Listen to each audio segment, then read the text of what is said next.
Hello, a very good evening. It's 7:04 on LBC. Welcome to the programme. Let me just issue with my usual reminder. Actually, I haven't given you this reminder for some time now at the beginning of the programme. You can watch our whole 3-hour programme now on Global Player, the LBC app, and the LBC YouTube channel. An increasing number of you are doing so because you want to see all our fabulous guests in person. You don't want to see me. I get that. Now, today is the eve of the elections tomorrow. We have local elections in England, parliamentary elections in Wales and Scotland. And it's going to be, well, everyone says it's the biggest test of opinion since the general election. Well, that almost goes without saying. I think we are going to learn a lot from the results when we get them overnight on Thursday and during Friday, because I think it will signal the end of the traditional 2-3 party politics system in this country. And I think that will have severe implications, some positive, some not so, for our democracy. And that's what I really want to talk about over the next hour. Is that what you think is going to happen? It won't just be about the Conservatives and Labour and, to an extent, the Lib Dems in the future, because we have other parties scoring quite high percentages in the opinion polls. No one knows what the results are going to be on Thursday and Friday, but we can hazard a pretty educated guess. In Wales, I'll give my predictions now. In Wales, Plaid Cymru, I think, are going to come first in percentage vote share and in terms of seats won. Reform UK, I think, are going to come second. And Labour, having controlled the Welsh Assembly, then Parliament, the Senedd, since 1999, it looks as if they're going to come in a pretty bad third place, followed by the Conservatives and the Liberal Democrats and the Greens.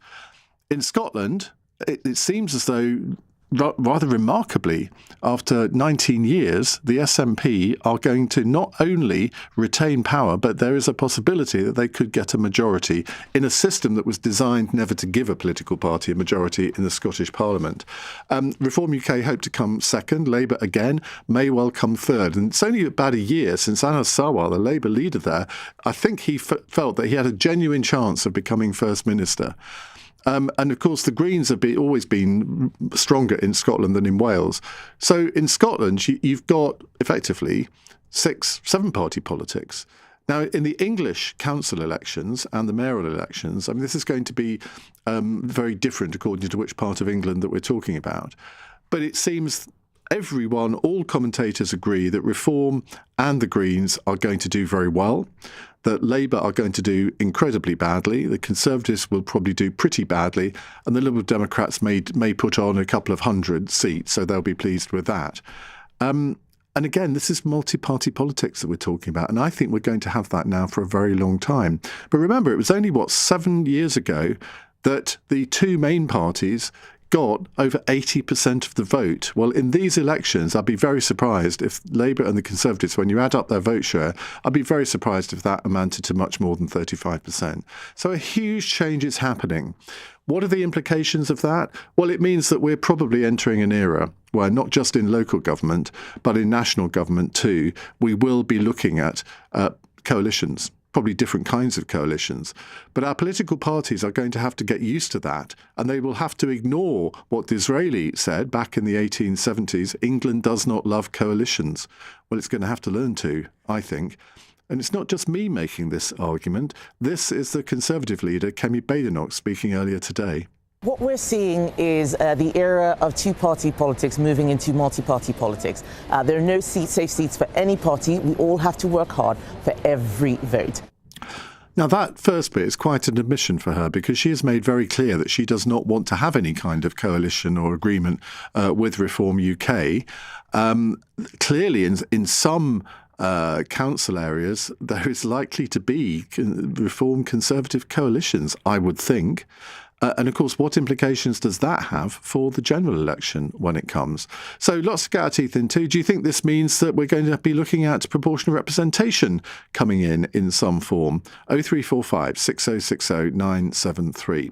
Bethany Dawson joins me in the studio, reporter for Politico UK's London Playbook. Bethany, welcome. Hello. Do you disagree with any of that, or do you think that it's almost a statement to the bleeding obvious? No, I think this is a complete shake-up of the political system. I think we're going to move into a system which is less defined by parties and more sort of politics with a small p. There's a bit of an argument at the moment within Labour because Andy Burnham, the Mayor of Greater Manchester, is going to a progressive conference. He's going to be on stage alongside Green Party officials and Liberal Democrats. And I think that is, a small kind of ruffle that's happening.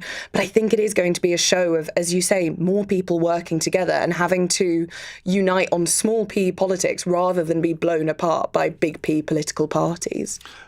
But it's still going to be essentially a division between left and right, isn't it? I mean, you're not going to get in Germany, the equivalent of the Labour Party, the SPD, they do go into coalition with the Conservatives, the CSU. I can't see that happening here. Well, I think this conversation, when we're having it in the years to come, is going to be really interesting when we look at factions of the party, because there are going to be people on the right of the Labour Party who might not disagree with everything that is said within the left of the Conservative Party. So I think this could lead to something, quite big in terms of who works together, who agrees. Is it going to be wonderful for cross-party politics, or are there going to be defections all over the place, and is it going to get very messy and confusing? Both of those seem like prime options. Because if we did move to a system of PR, whatever form, what you could find is parties splintering even more. So on the Conservative side, you might get a Thatcherite party starting. You might get a sort of Christian Conservative party forming, and similarly on the left. So, it's going to make if that does happen, it's going to make politics very, very interesting, but also very difficult to predict. Yeah, and we've seen that kind of thing happen, of parties splintering and getting little offshoots. We all remember the glory days of Change UK. But, there is a question now of, is the system we're going into one where those sort of splinter parties could actually exist and succeed? And that would be really interesting. So let's concentrate on tomorrow. Where do you think we should be looking for the most interesting or surprising results, maybe? So I think London is going to be really interesting for the Greens potentially taking seats from Labour, and those are going to be the ones that I think Labour are going to be most panicked about, particularly after the Gorton and Denton by-election, when the focus was so much on not losing the seat to Reform that they ended up losing it to the Greens. And it will be another crunch point for them for Labour to kind of reevaluate their strategy so far and figure out how to not lose votes both to the left of the Greens and the right in Reform. We talked yesterday about expectation management. I think Labour have been quite successful at that, saying, if we lose less than 1,850 seats, we'll have done quite well, which clearly they won't have done, but they may be written up in that way. But what about the Conservatives? Because they're also saying they're going to lose maybe 500-600 seats. Why? Kemi Badenoch now appears to be in the polls the most popular leader, or the least unpopular leader, because they're all in a minus territory. But the party's polling, it's edging up a little bit, but not very dramatically. Why is that? Well, I think they're still existing within this position where the Conservatives are not actually creating a ton of new policies. They're still quite a reactive force, rather than saying these are the new things we want to do. And I think Conservative supporters, or indeed those that would consider voting Conservative, want a little bit more structure from Kemi Badenoch to know exactly what her position is. And we have seen more of that recently. So if that continues, I think we'll see more. But I think the reason why we're both expecting Conservative losses, but not to be shocked by that or that to get major headlines, is because that fits the narrative that we're very used to and we've been used to since the general election, or even the set of local elections before that. But I think the bombshell moment will be this kind of measure of how badly have Labour done in the last sort of 18 months of government. OK, Bethany, thank you very much indeed. That's Bethany Dawson, their reporter for Politico UK's London Playbook. Luke Trill is director of More in Common, a think tank and opinion polling researching organisation which aims to tackle social divisions. Luke, there's very, very good evening. There's going to be a lot of divisions in this country after these elections. But do you think I'm right that we are heading towards a period, not just in local government, but in national government, of coalitions? Yeah, absolutely. I mean, our politics is splintering left, right, and centre in real time. And I think this set of elections will prove quite comprehensively that the era of two-party politics, if not dead, is certainly going to be dormant for quite some time. We're going to see, Labour losing votes to the left, to the Greens, to Reform, the Conservative vote continuing to splinter. And I think it's really important to understand what's driving this. I mean, we've been travelling around the country speaking to people in focus groups ahead of these elections. And what's really interesting is whether people are going to the Greens, going to Reform, going to Independents, the SNP, to Plaid, away from the traditional main parties, they have one thing which is driving them: the sense that the social contract in Britain isn't working, that the status quo isn't tolerable for lots of people, that you work hard, you put effort in, you don't get out. And that is making people say, I want change. It looks like the traditional mainstream isn't delivering that change. We want to go somewhere else to get it. YouGov did a survey the other day which really shocked me, that female voters between 18 and 50, if they were the only ones to vote, there would be 480 Green MPs in the House of Commons. Now, that is about as dramatic as it gets, doesn't it? So it's clear that there are sections of our society, I think you're absolutely right, that they feel that the social contract has been broken, predominantly by the two old political parties, so they're looking for new homes. Yeah, absolutely. And as I say, what's striking is you speak to young graduates who say, I can't get on the housing ladder, I've got a load of debt, but I did the right thing and I went to university and that's not paying off. And then you speak to a pensioner in the so-called Red Wall, somewhere like Sunderland, and they say, I've worked hard all my life and yet I can't retire securely. It's not working for me either. And of course, they're often going in different ways. Younger people, particularly young women, as you said, to the Greens, older people to Reform UK. But that common diagnosis is there. And I think unless a Labour, as they're in government, but also the Tories can show people they've got answers to these problems, this fragmentation is just going to continue. And of course, we haven't factored in your party here, Jeremy Corbyn's party. I don't know if they're standing in many seats in the local elections, but if they get their act together, that adds another component to left-wing voting, another option for people. Yeah, absolutely. I think in this election, they're endorsing independent candidates rather than standing themselves. But we certainly expect independent candidates to do very well in places like Birmingham, building on the success of Gaza independents in the general election, in areas around Greater Manchester, potentially in West Yorkshire as well. So you've got these independents doing well and benefiting as well. So there really are just different shades. And it's almost like we've got kind of the Netflixification of our politics. Before we all watched the BBC, ITV, Channel 4, now we can pick exactly what we want to watch. Well, it looks like it's becoming the same with our political parties. Luke, always good to talk. Thank you very much indeed. That's Luke Trill there, Director of More in Common. Right, I want to know what you think about this. Do you think it is going to be a good thing for our democracy, for our politics, if we enter a few decades of multi-party politics? Of course, in Scotland and Wales, that's existed for some time, although Reform UK are sort of new entrants to this. The Greens, to an extent, in Wales are new entrants. But what does it mean for our political system, and do you welcome it? Would you welcome a new kind of democracy where parties not only compete with each other, but they also have to cooperate with each other to form administrations both locally and nationally? What are the downsides of that? What are the upsides? And do you think that this will finally mean that the whole argument about proportional representation is going to take a much more important part in our democracy than it has done in the past? I think people have always viewed that debate as somehow a little bit sort of idiosyncratic. It's not really, we don't really do that in Britain. Well, we do now in Wales and Scotland, certainly, and in Northern Ireland. But do you think that is an issue which is now going to rear its head in a very meaningful way? And would you welcome that? 0345 6060 973 is the number to call. You're listening to Iain Dale on LBC. It's 18 minutes past 7. Weekdays from 7 a.m. Why don't you get the Prime Minister on the phone and say, come on, Sakir, we've actually got to show some action here. Straight to the point. You're going backwards. Nick Ferrari at breakfast on LBC. This is not a one-off incident. Listen on our free Global Player app or the LBC app. Download it now from your app store. LBC. It's Munich, 1936, and all eyes are on the capital for the upcoming Olympic Games. As athletes fight for gold and the Nazis fight for power, Detective Sebastian Wolf faces a battle of his own. In a search that will take him from high society to the city's darkest corners, Wolf is about to learn just how easily the hunter becomes the hunted. Evil in High Places is the gripping new historical thriller from the million-copy bestseller Rory Clements. Out now.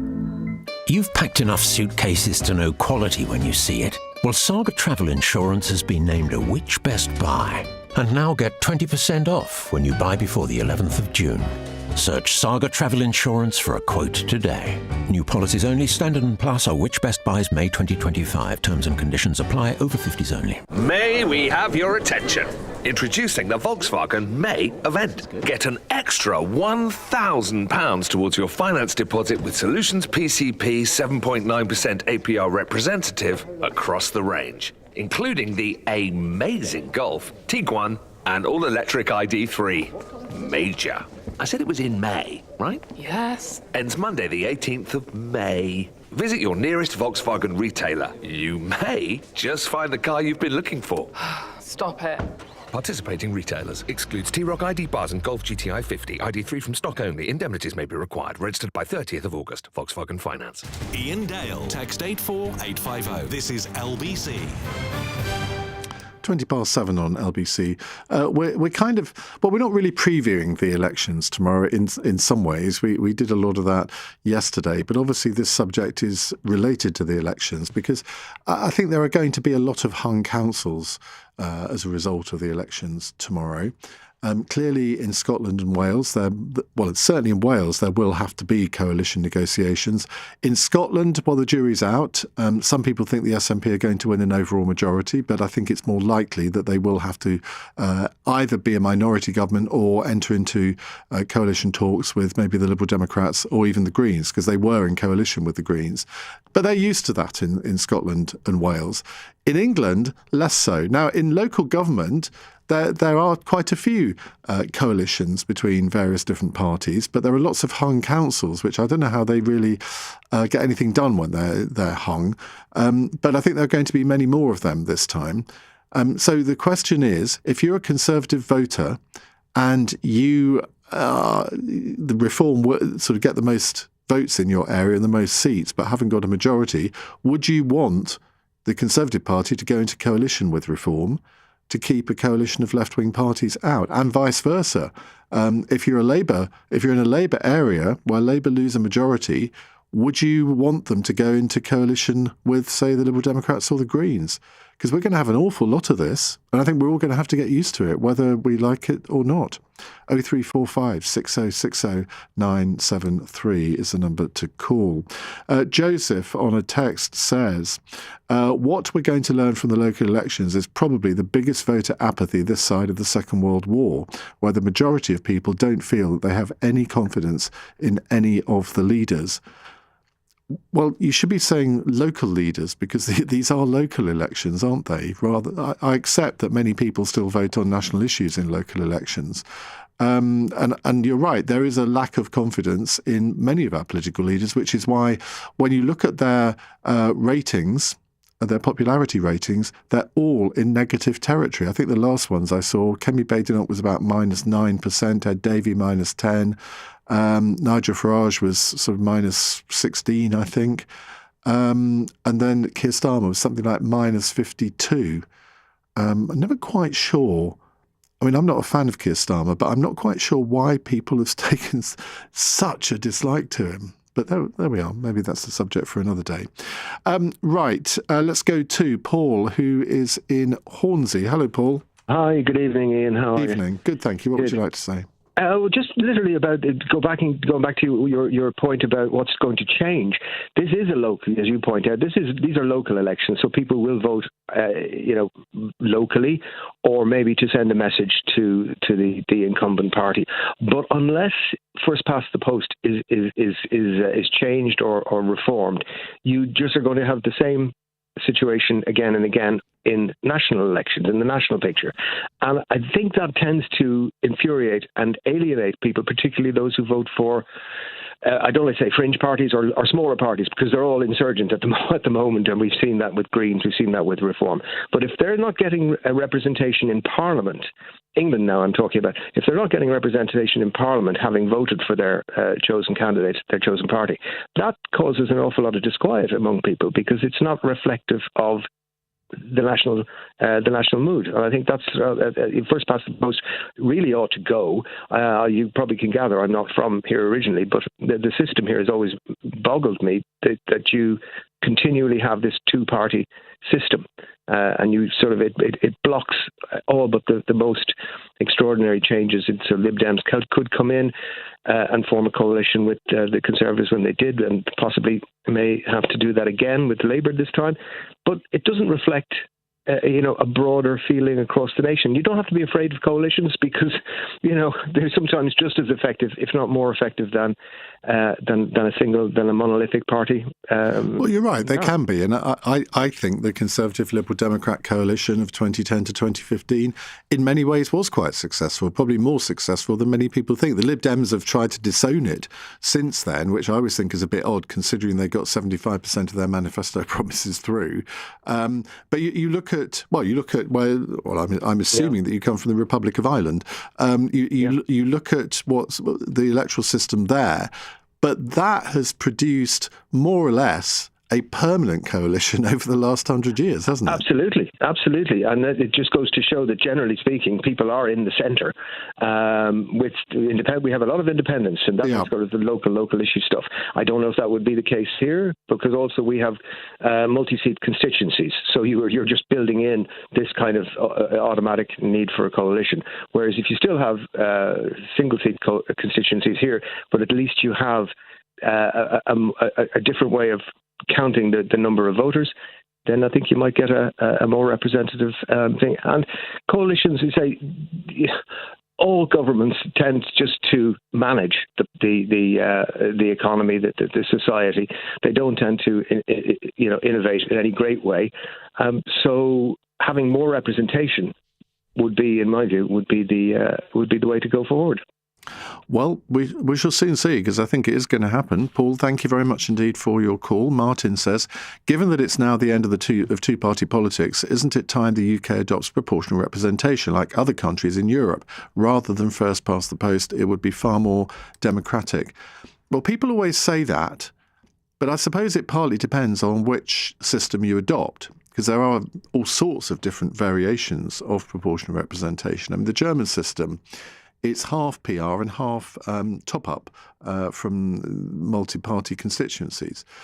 And I think this is where the democratic part of it, I think, has to be called into question, because inevitably you are going to have constituencies with 6, 7, 8 different MPs. So it's going to be much more difficult to have one MP identifying with a particular area. There'll be much bigger constituencies.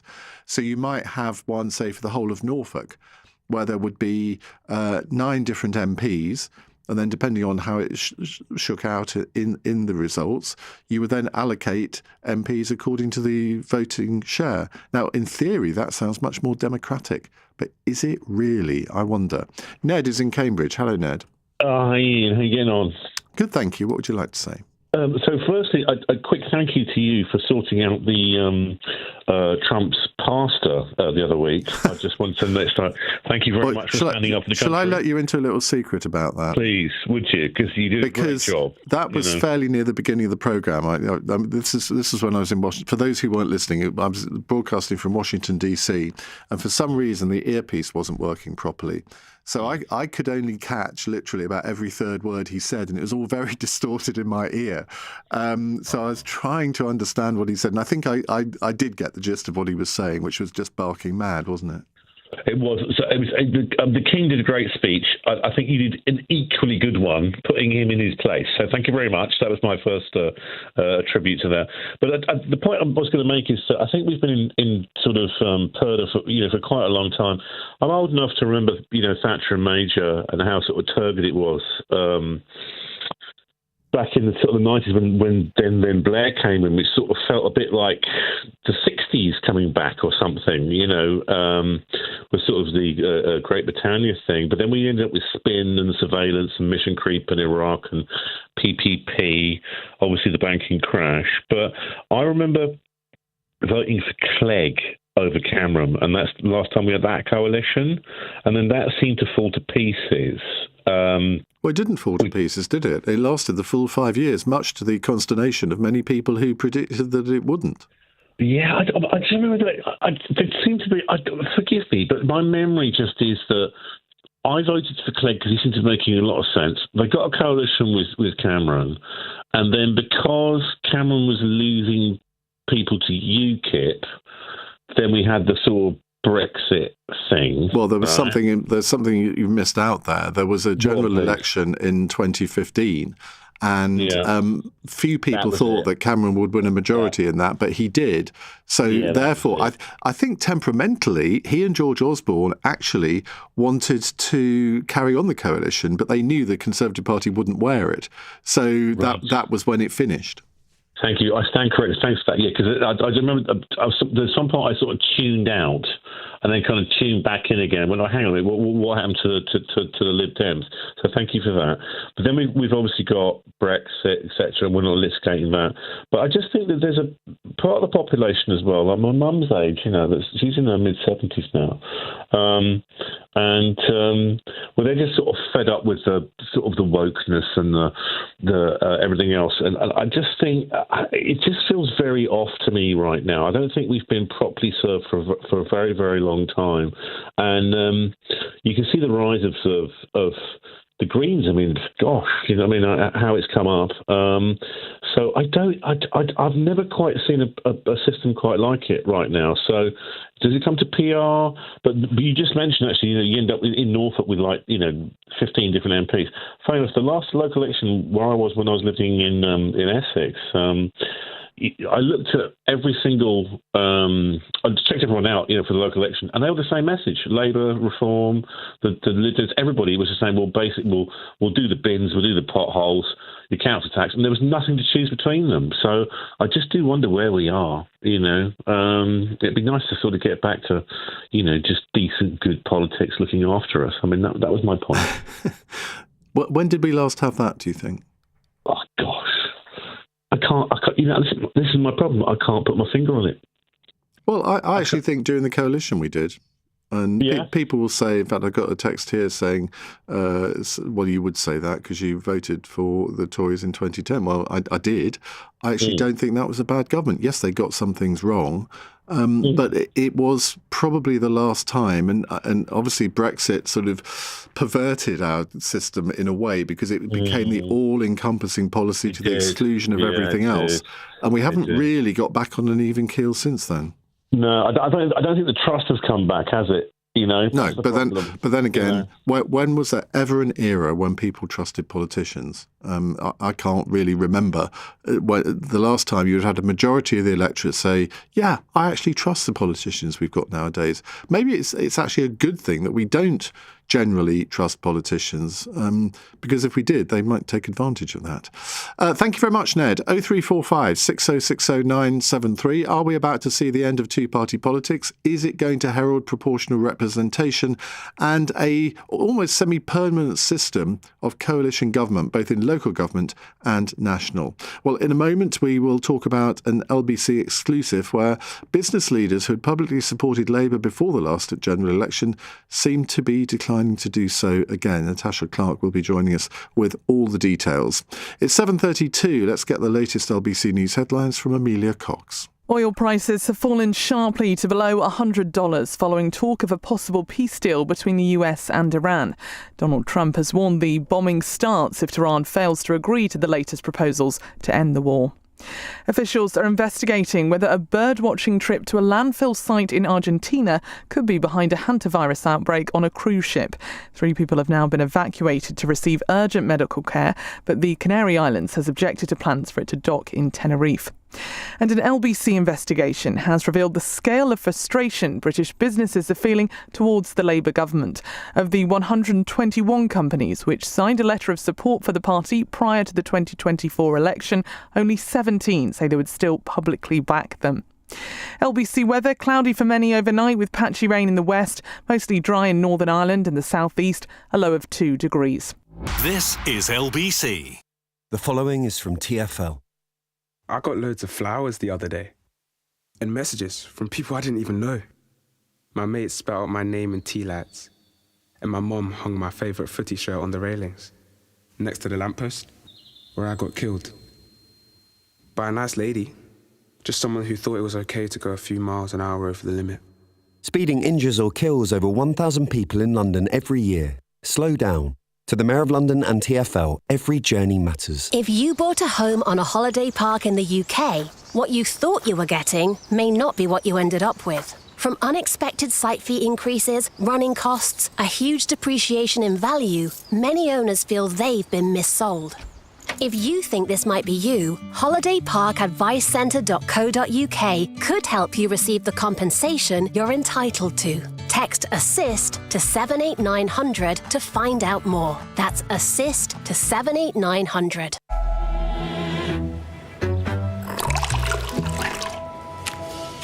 Is your cat drinking enough?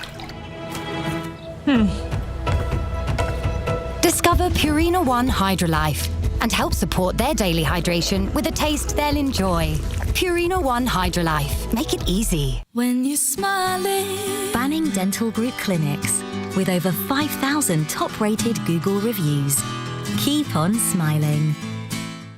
This is LBC with Iain Dale. Call 0345 6060 973. 7:35 on LBC. We'll come back to your calls on whether England is going to learn to love coalitions or not, as Disraeli didn't say. But first, we have an LBC exclusive, and there's nothing more than we like about an LBC exclusive. And Natasha Clark, our political editor, is here to tell us all about it.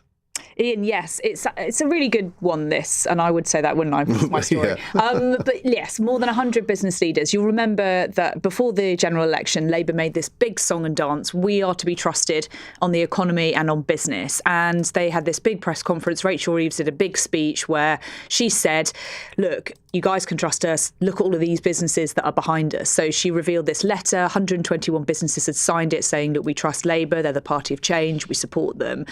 We've gone back to all of those, every single one of those businesses, and asked them, do you still support Labour today? We know it's been a very turbulent few years for the business community, with 2 budgets from Rachel Reeves that many people were not expecting to be quite as harsh on business as they did, and lots of unexpected sort of tax rises, including national insurance rises that wasn't expected. And we went back to them, and just 17 of those businesses today said they would publicly back the Labour Party again. So a pretty big drop in that support. And they pointed to all the sorts of things, Iain, that you'd think that they'd be unhappy with. Like I say, those budgets, the national insurance rises, rise in the minimum wage, business rates changes. And we've heard, haven't we, on your show and all others on LBC for months now, the difficulties that businesses are having. And it is fair to say that we've been hearing in the last sort of 20 years that businesses are finding it difficult to operate in Britain. But it's fair to say that this Labour government have made things harder. They've increased the burdens. Many people think they're increasing the red tape. So it has been a really tricky time. And clearly what we're seeing in this story that we've got today is sort of the results. And, you know, some of the off-the-record quotes were pretty fruity. They were pretty spicy. Yeah, there's one that I was reading about that you probably can't even say on the radio. Yes. Well, not until after 9 o'clock, anyway. Yeah, they describe the government's business offering as consistently terrible, with a word that begins in S and ends in T. But yes, it's difficult. Sheet. Yes, that's exactly it. That's exactly how they would describe it, Iain. But yes, it's obviously gone down as you'd expect with the Labour government. They are saying, look, we've got the right plan. We were the fastest growing economy in the UK, in the G7 in the first half of 2025. We're supporting businesses in all these ways.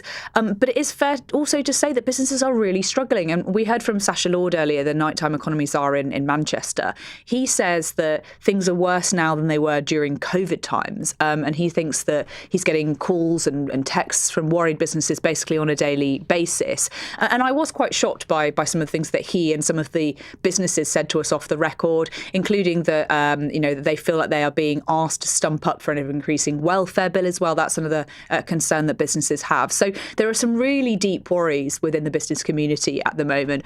On the other hand, if you think about where Rachel Reeves was 2 years ago, she had, she says, a black hole to fill. She had to do something. Labour tied themselves up in this big knot by saying we're not going to increase the triple lock of taxes, VAT, national insurance, and they said we're not going to put those extra taxes on British people. She, therefore, many people say, had no choice but to look at business taxes. So that's the other side of the political sort of argument there. But we are hearing it. It's a difficult operating environment for many businesses right now, and we've been hearing from them all day. And I don't think this is the last time we're going to be hearing from them. We know that the Iran war is, of course, putting loads more pressure on businesses as well. Profit margins are thinner and thinner. It's a really competitive environment. And the Labour Party say that they've got the right plan. Many people just really feeling the squeeze. I think part of their problem is that I don't think there's a single cabinet minister, a Labour cabinet minister, that's ever run a business.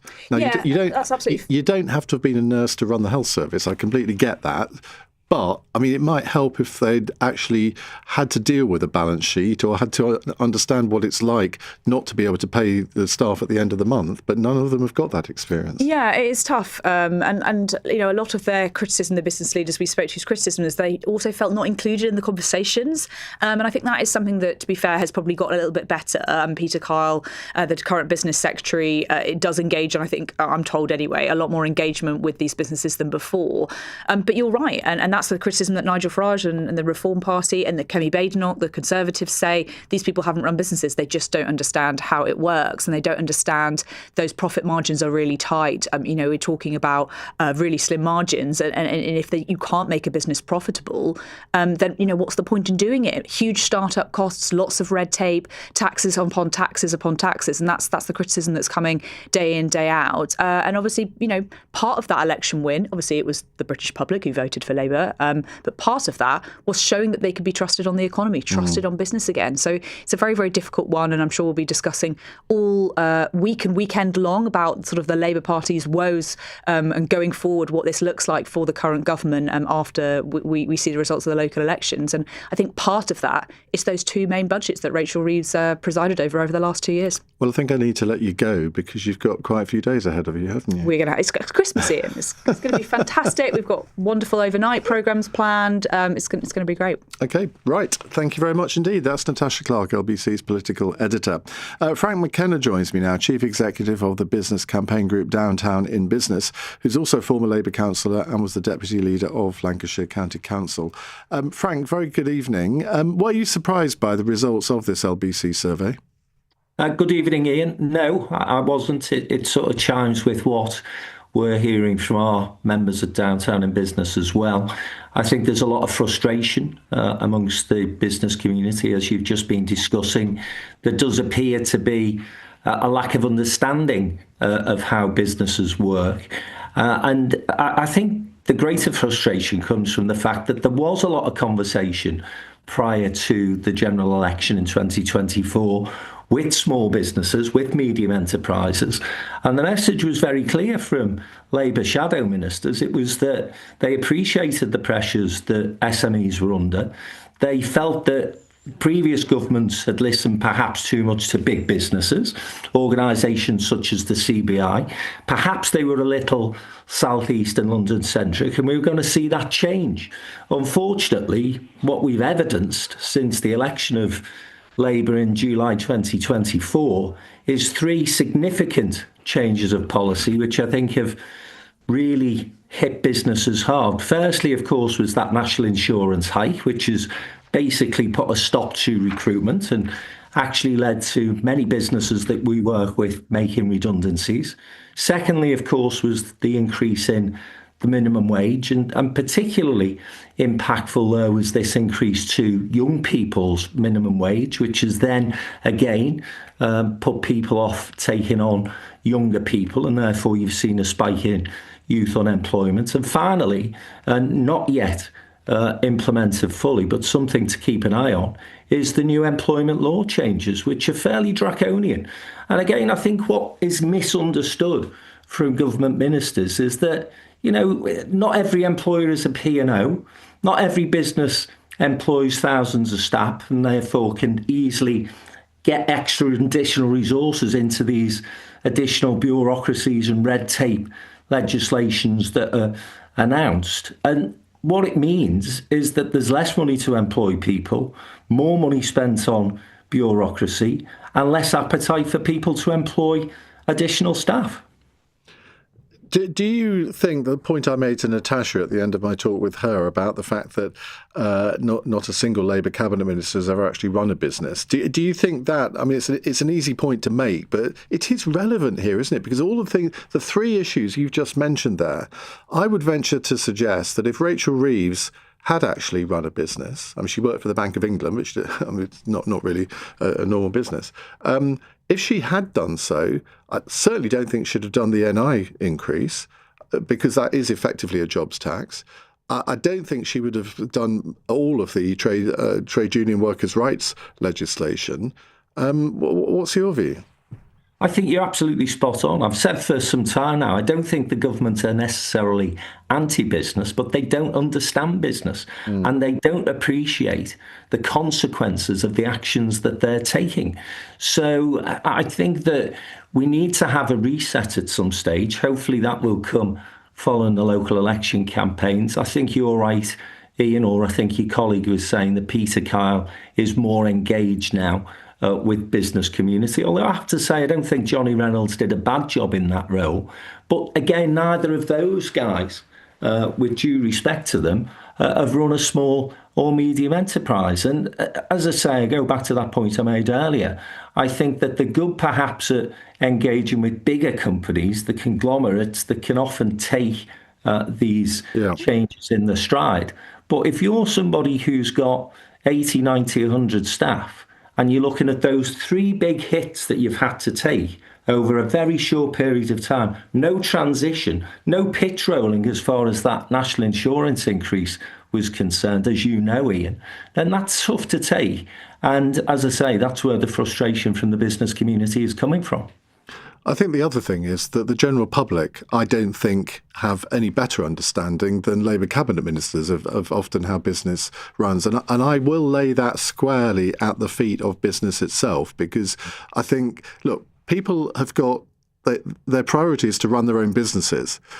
But I think a lot more time needs to be taken by business people to come on programmes like this, like you're doing now, and to actually explain what the world of business means and what it's like and what the priorities are. And they're not actually all out to rip people off. They're actually responsible employers. But it's too easy to come out with all these sorts of trite statements about, oh, well, employers are just in it for shareholders, blah, blah, blah, blah, blah.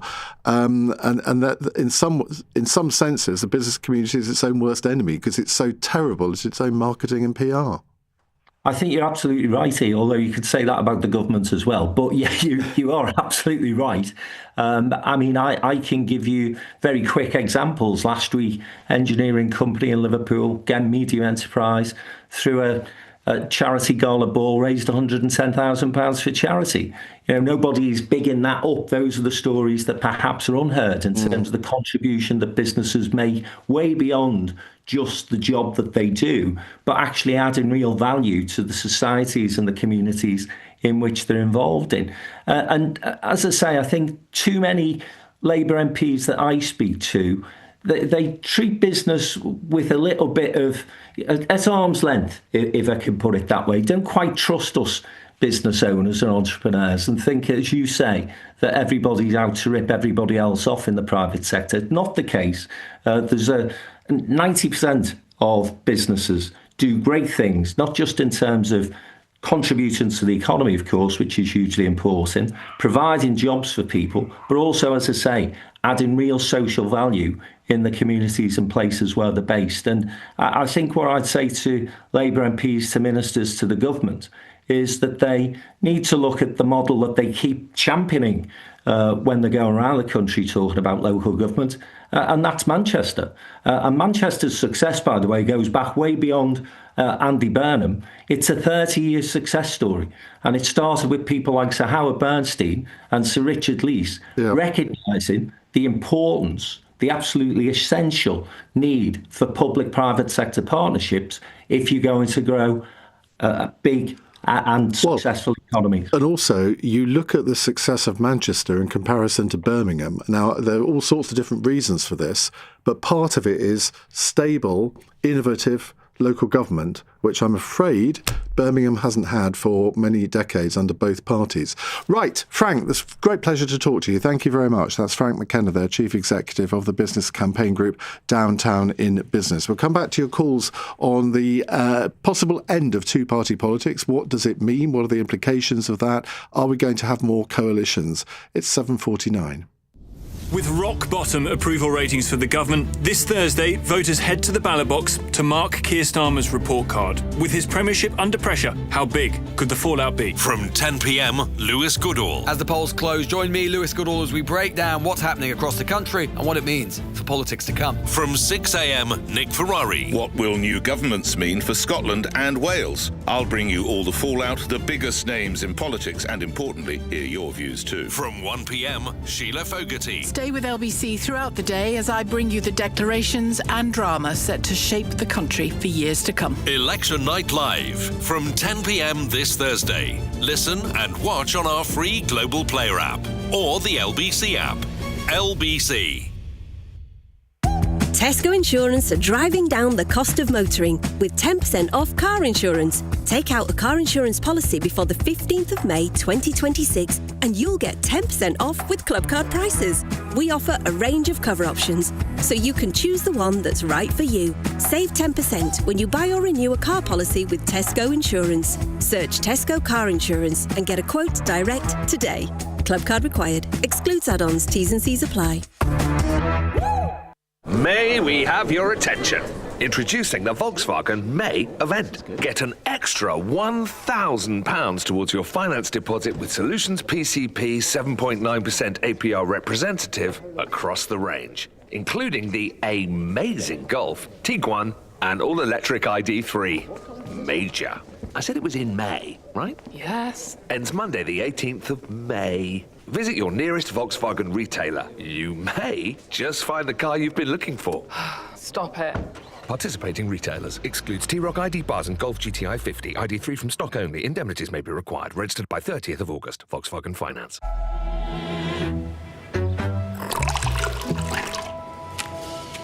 Is your cat drinking enough? Discover Purina One Hydrolife and help support their daily hydration with a taste they'll enjoy. Purina One Hydrolife. Make it easy. The Boy Who Harnessed the Wind is a bold and uplifting new musical based on the incredible true story of 13-year-old William Kamkwamba, who dared to dream big against impossible odds. Don't miss the West End premiere, playing now at Soho Place for a strictly limited run until the 18th of July. Book now at sohoplace.org. Iain Dale on LBC. 7:51. Let's have a word with Charlie, who's a first-time caller in Didcot. Hello, Charlie. Hello. What would you like to say? Well, I think I'm very much in favour of proportional representation. I think the Lib Dems deserve a fair shot. And something that's very close to my heart is adult social care, specifically supported living. I can't actually remember, I think Ed Devi has a disabled son. And quite regardless, it's a very important issue. Something that particularly concerns me is the extent to which care providers are legally allowed to surveil anyone living in their properties, and the extent to which that can be abused by staff members, the extent to which actually family members can get above social workers in order to essentially control the terms under which tenancy agreements. It's all very complex for me and for many other people, but it's very close to my heart. And And I'm also very much in favour of marijuana legalisation, which the Lib Dems have not been in favour of. We're going slightly off the subject here, but would you welcome the fact that if you have proportional representation, inevitably that is going to almost enshrine permanent coalition government of some description? Do you think that would be a good thing? Yeah. I think generally it would. I think more compromise would do the world of good, especially in the House of Commons. I think it's a crying shame that when it was rebuilt, we kept the bear pit design. I think it causes enormous problems for our whole democracy. MPs shouting at each other all the time. It means that speeches inevitably end up being quite perfunctory. And nothing of any... in individual committees, a lot gets said that is of a great deal of value, but inevitably a lot of the real thinking gets done in the House of Lords because the members there have nothing to lose. In the House of Commons, it's a real game of winners. Well, it's still an adversarial setup in the House of Lords. Oh yeah, for sure. But there is more scrutiny of legislation than we've ever seen in the House of Commons. Charlie, thank you very much indeed. Well, I thought we'd end this hour by having a word with our Scotland and Wales editors, because to my mind, when I'm presenting the programme on Friday evening, I think I'm probably going to spend a lot of time talking about Wales and Scotland, because I think they're going to be the most interesting part of the whole results. So let's first cross to Cardiff and speak to Mike Hughes, LBC's Wales editor, who I was with last Thursday for our six-way debate there. I'm still recovering from that, Mike. So we've had a couple of polls since then. Do they show any movement? They do show some movement, and it's good news for Plaid Cymru in particular. There was an MRP poll out from YouGov today that puts them ahead of Reform UK, who are by far the closest challengers in this Senedd election. It does project Plaid Cymru on 43 seats. And Reform on 34. That is still short of the 49 needed for a majority. But interestingly, it puts Labour on 12 seats, and that would be enough if some sort of cooperation agreement was cobbled together late Friday evening and across this coming weekend. A lot of the talk has been about the demise of Labour and the rise of Reform in Wales. There's been a lot made about how the kind of impact the Greens could have in this election as well. The MRP that was put out today puts the Greens only picking up a handful of seats. So for Plaid Cymru to get a majority, although they have said previously to us that they are planning on trying to work in a minority in some way and striking cooperation deals or confidence and supply agreements, whichever way you want to look at it. A partnership with the Greens won't be enough, and therefore almost the foregone conclusion right at the beginning of this election for many people was that there was going to be some sort of Plaid Cymru and Labour cooperation agreement, and judging by the latest poll, that certainly looks like that could well be the case. And I mean, the Conservatives aren't projected to get many seats at all, are they? So it would be quite difficult for Reform to cobble together some sort of coalition. You're absolutely right. Certainly based off this latest MRP poll, the Conservatives are only projected to pick up 4 seats. That will not be enough to get Reform UK over the line. Now, this is just a poll. It is an MRP poll, so it is a bit more in-depth. But I will say, from a campaigning perspective, there has been a massive push by Reform UK over the last 24, 48 hours to try and mobilise as many people as they can to turn out tomorrow to vote for them. And there is a lot of support, and that is one of the big achievements of that party in Wales this year, is that they have been able to mobilise a ground operation, get their campaigners out there, get them selling the message on the doorstep, and ultimately try and overcome this big hurdle, which has been a reoccurring theme in Wales of turnout for Senedd elections. Mike, thank you very much indeed. That's Mike Hughes, LBC's Wales editor. Let's talk to Gina Davidson, LBC's Scotland political editor. Gina, very good evening. Now, several people taking issue with me somewhat doubting that the SNP will actually get a majority tomorrow. That is being speculated upon. What's your view? Yes, Ian, good evening. I think you're right. I think they're going to fall short of that majority that John Swinney has said is required if they're going to ask for another second independence referendum, because he says that's what they did in 2011. They broke the mould. They managed to get that majority in the Scottish Parliament, and they were granted that referendum back in 2011. That, he says, is what's needed to break the logjam of this constitutional merry-go-round that we're on always here in Scotland. But it does look, according to the latest polls, that he's just going to fall short of that. How short? Well, there was one this morning, Ipsos, saying that they could be on 62 seats and they need about 60. They need 65 really. But then there's another one dropped this evening from Survation, which suggests that they could be down to around 57 seats. So it does look like he's not going to manage that. But of course, Ian, really quite remarkable still after 19 years of government to be the largest party in Scotland, and to, if you think about where the party was after Nicola Sturgeon stood down as First Minister and leader, John Swinney has turned things around. But I have to say, he's also been very lucky that Scotland voted for Labour in 2024 at the general election. The SNP reduced to just 9 MPs. But ever since then, people in Scotland are basically looking at what's happening and thinking Labour have made a mess of things. And so Anna Sarwar, who was looking at potentially winning just 2 years ago, is now, in a fight to the death with Reform for second place. And very quickly, are people talking about coalitions? Liberal Democrats, Greens, maybe? There's always talk of that. Of course, we've had that in Scotland, of course, with the Butte House agreement between the SNP and the Greens before.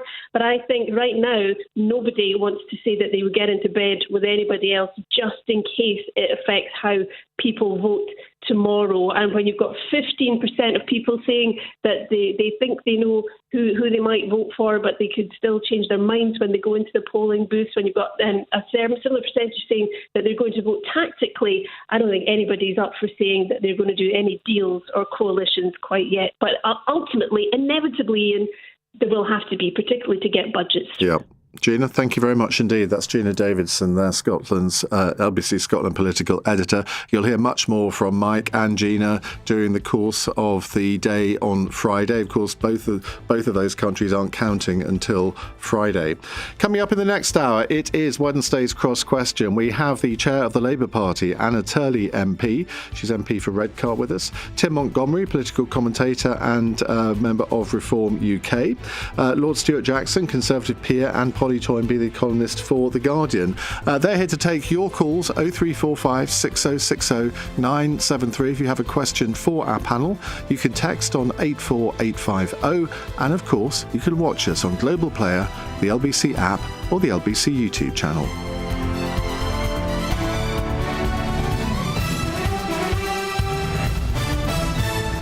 On your radio, on the LBC app, and Play LBC. Leading Britain's conversation.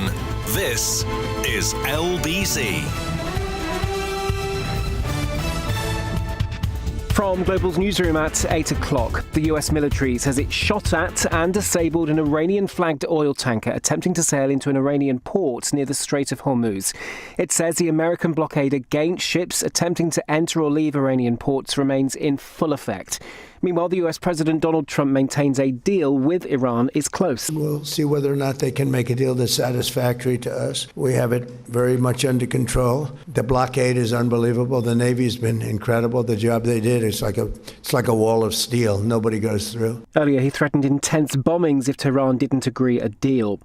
And Israeli airstrikes hit the southern suburbs of Beirut for the first time in weeks. Israel says it's reacting to breaches of the ceasefire deal by Hezbollah. A bird-watching trip to a landfill site in Argentina is being investigated as the possible source of a hantavirus outbreak on a cruise ship. 3 people have been evacuated as the ship heads to the Canary Islands from Cape Verde. And around 100 T.G. Jones shops are due to close as part of a restructure. It's expected to lead to hundreds of job losses. The business was rebranded from W.H. Smith last year. In the city, the FTSE 100 closed up 219 points at 10,438. The pound buys $1.35 and €1.15.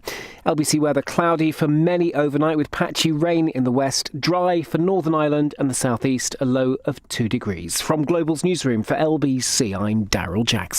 I've looked after my kids since they were born.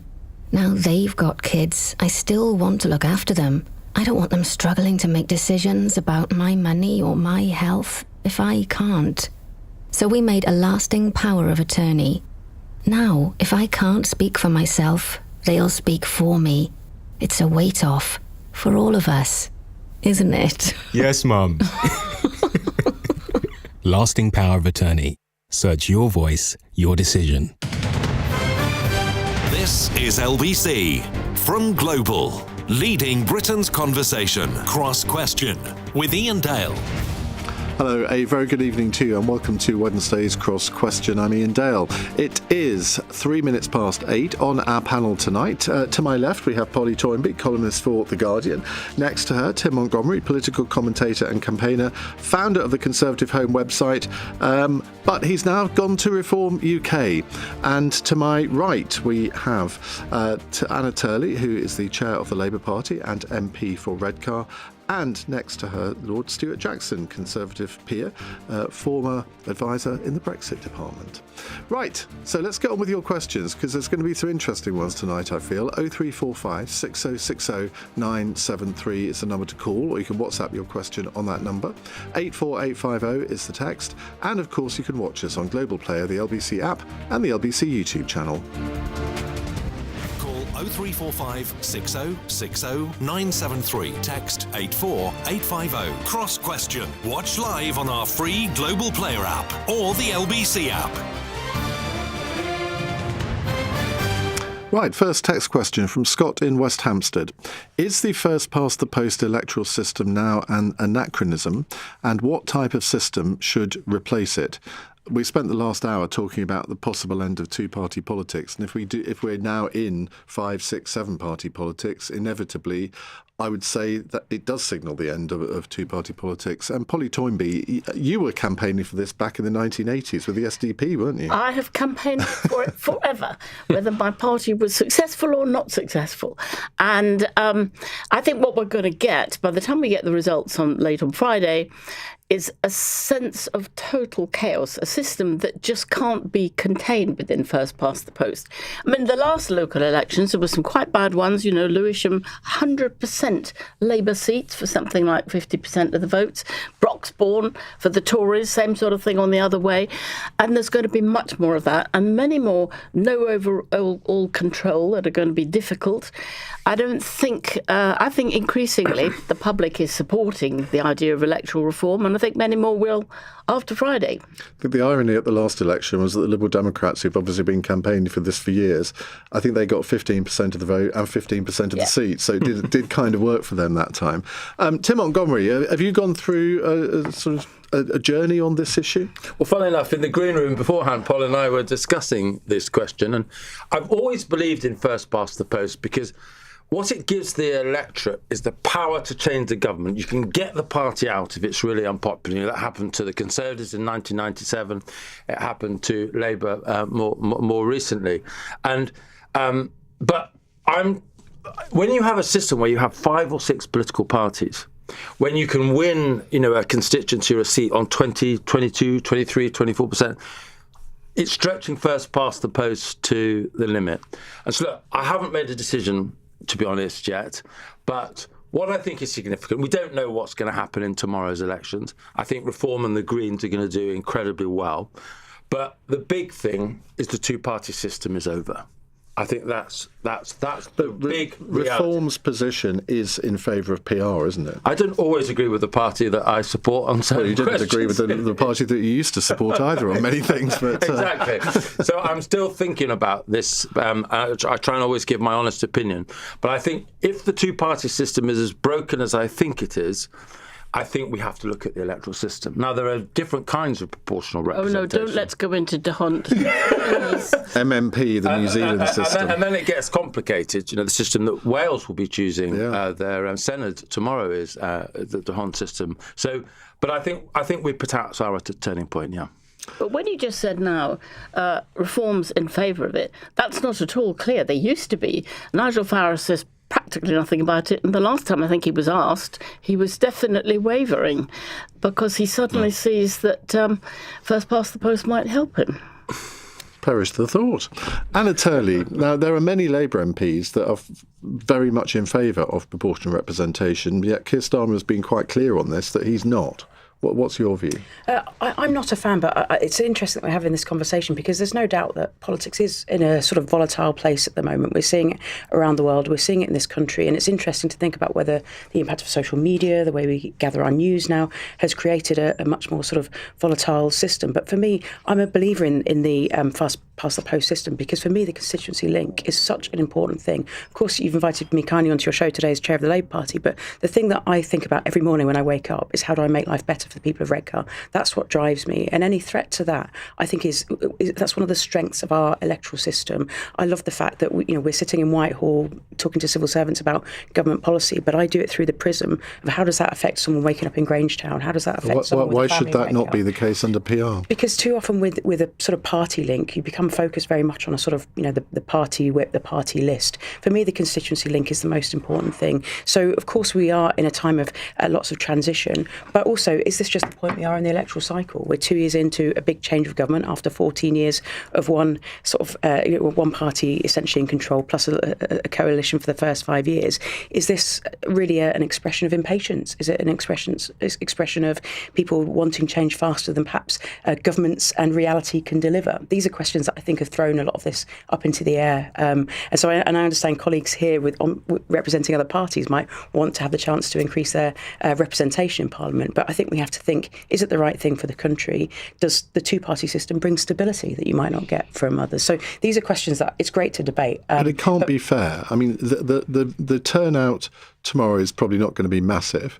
But the vote share between the Conservatives and the Labour Party, if it's reflected from the opinion polls, it's unlikely to be much above 35%. Certainly won't be above 40%. Now, that is unprecedented, isn't it? And therefore, if people see, well, at the next election it's the same, and yet you still get a Labour or Conservative government, that will add to the argument for PR, won't it? Well, the important thing for me is at the moment, I'm really proud of the record we've got in local government. We've got brilliant Labour councils delivering, and I really hope that so many of them, the majority of them, will get to keep their seats, because finally they've got a chance to work Labour in local government, Labour in Wales, I hope in Scotland, working with the Labour government in Westminster. The change we can really achieve for people, but the change that we could achieve, it's not 10 o'clock tomorrow yet, so I'm here to continue to make I'm here to continue to make the case for the thing that I believe in passionately, and that is that local Labour representatives working with the Labour government can really deliver fantastic change for their communities. What's a good result and a bad result tomorrow for Labour? Absolutely. I'm sorry not to be able to indulge you. I'm not going to go into figures, numbers, councils. I'm afraid. I know. I'm sorry, but we're still fighting. Tomorrow there'll be thousands of people out across the country. We've had stirring up apathy, as Willie Whitelaw used to say. I hope inspiring people to recognise what matters to their communities and their families. Stuart Jackson, this might be a time when the Conservative Party might think that proportional representation would be a good thing. Yeah, I think we should have a debate, because I think it's incongruous that we've got people being elected in local government on 29% of the vote on a low poll. I am more with Anna on the constituency link. It's very, very important. I think the experience internationally is that where you have PR, you have lots of horse trading both before the election for the party list, and then you have horse trading afterwards, and you deliver, broadly speaking, what the voters didn't want, because the same people stay in power. I don't think that's a good thing. Having said all that, we're not in the world we were in the 50s and 60s, where 95% of people voted. It was a battle between Capital and Labour, Labour versus Conservative. We're in a much more discerning, pluralistic society where there are different options. So I think, without going into the details of different voting systems, STV, ATV, supplementary vote and all those things, we do need to find a way that people's wishes are represented properly. And I think it's the least worst option, first past the post at the moment. But I do think we all need to have a debate on whether it's the best way forward in a multi-party system. So you basically got the two traditional parties adopting a similar stance here, and the other sort of more insurgent parties wanting a change, which I suppose is predictable. Well, the only concern I have as well is that in a unitary state, which is a relatively small country, 70 million people, we've got so many different confusing voting systems. We've got a different one in Northern Ireland, different one in Scotland, different one for regional mayoral elections, different one local ward elections at district council. Council and for the Westminster election. And I do think people are, quite rightly, people that don't obsess like us on politics and government, they're confused about, what system works and delivers the best options for them as voters. Polly, do you think that two-party politics is effectively finished for the next few decades? Because, politics is always fluid, isn't it? But I just can't see the politics returning to two parties for a very long time, if ever. Yes or no? It depends how you look at it. I think the firm divide between left and right is as strong or stronger than ever. That people who are on the Conservative reform side and people who are on the progressive side for the other parties, it really seems now that that's delineated and not many people are crossing that line. So what's happened, in a sense, is that what was contained within one party is now fragmented, but they will have to work together. But that will, if PR, or a particular form of PR, was introduced, say in 5 years' time, you might then get a further fragmentation. So you would have Reform, the Conservatives, the Christian Democrats and the Thatcherite parties all on the right. And the same thing could happen on the left as well. And regional differences. You'll have a Yorkshire party, you'll have a Cornwall party. When you go down that road, you don't know where you're going to end up in terms of the fragmentation of society and government and politics. Even now, the Labour Party are bashing the Greens, quite rightly, because they are an extreme party. And they're on the left progressive side. Kemi Badenoch's bashing Reform. So even now, you're splintering within those voting blocks. But look at the state of your party and what's missing. The people who are not Brexiteers. Think of the people like, Hasseltine, Clark, David Gauke. That's still there. Gauke's back in They are without a party because the old Conservative Party has disappeared. The Brexiteers have taken over. There actually needs to be another Conservative Party. Or, if Kemi Badenoch was sensible, she would pull her party that way and away from Reform, instead of which she's kind of competing with. That ship has sailed in 2016. When I was at the Times 10 years ago, and you may remember the article, actually, I drew a map and I said, the old political party system is out of date, and actually everyone is in the wrong party, and that people who have legacy have been in the Conservative Party, they don't actually agree with a lot of other Conservatives anymore. And so what we have seen actually is my map didn't actually turn out to be exactly right in terms of its prediction, but the idea that the old system was broken has proven to be true. And what is happening now, if Britain was moving into an exceptional pattern that didn't exist anywhere else in the world, maybe you'd think it was unsustainable. But actually what's happening is that we're conforming now more with the European standard. I think that is going to be why it persists. And I've been out on the campaign with Reform over the last few weeks. Our vote, the core of it, is incredibly passionate. They're absolutely committed to reform. They aren't going to go away.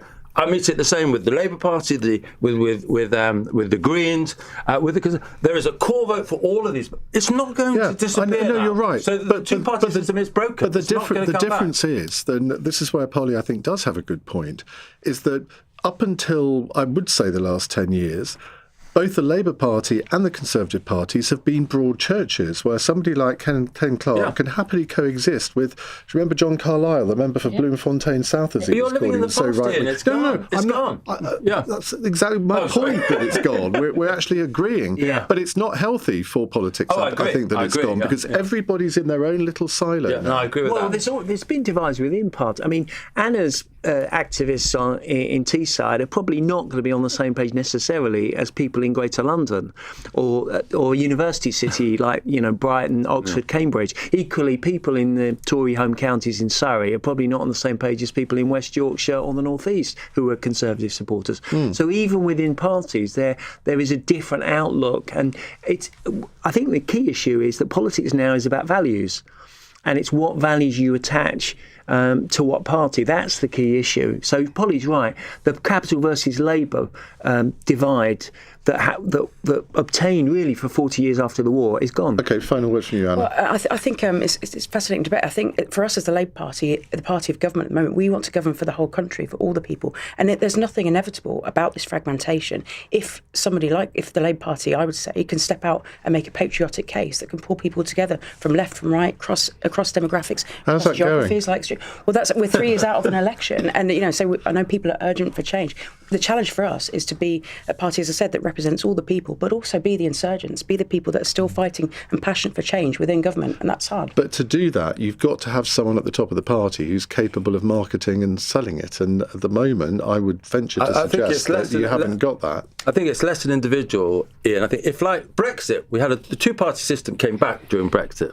Yeah. If there is an issue that is really binary, you could see a sort of two-party thing re-emerging. But if we don't have that sort of binary issue, Capital versus Labour, as Stuart I think the two-party system's gone. Just to respond to your challenge, Ian, if I may, the Prime Minister, in his conference speech last year, I thought set out a really positive, powerful and progressive patriotic vision about bringing the country together, talking about what was great about the British communities supporting each other, fighting against some of the divisive rhetoric that we're hearing. And I think for me, that's the vision that we've got to capture, and that's our challenge for the government.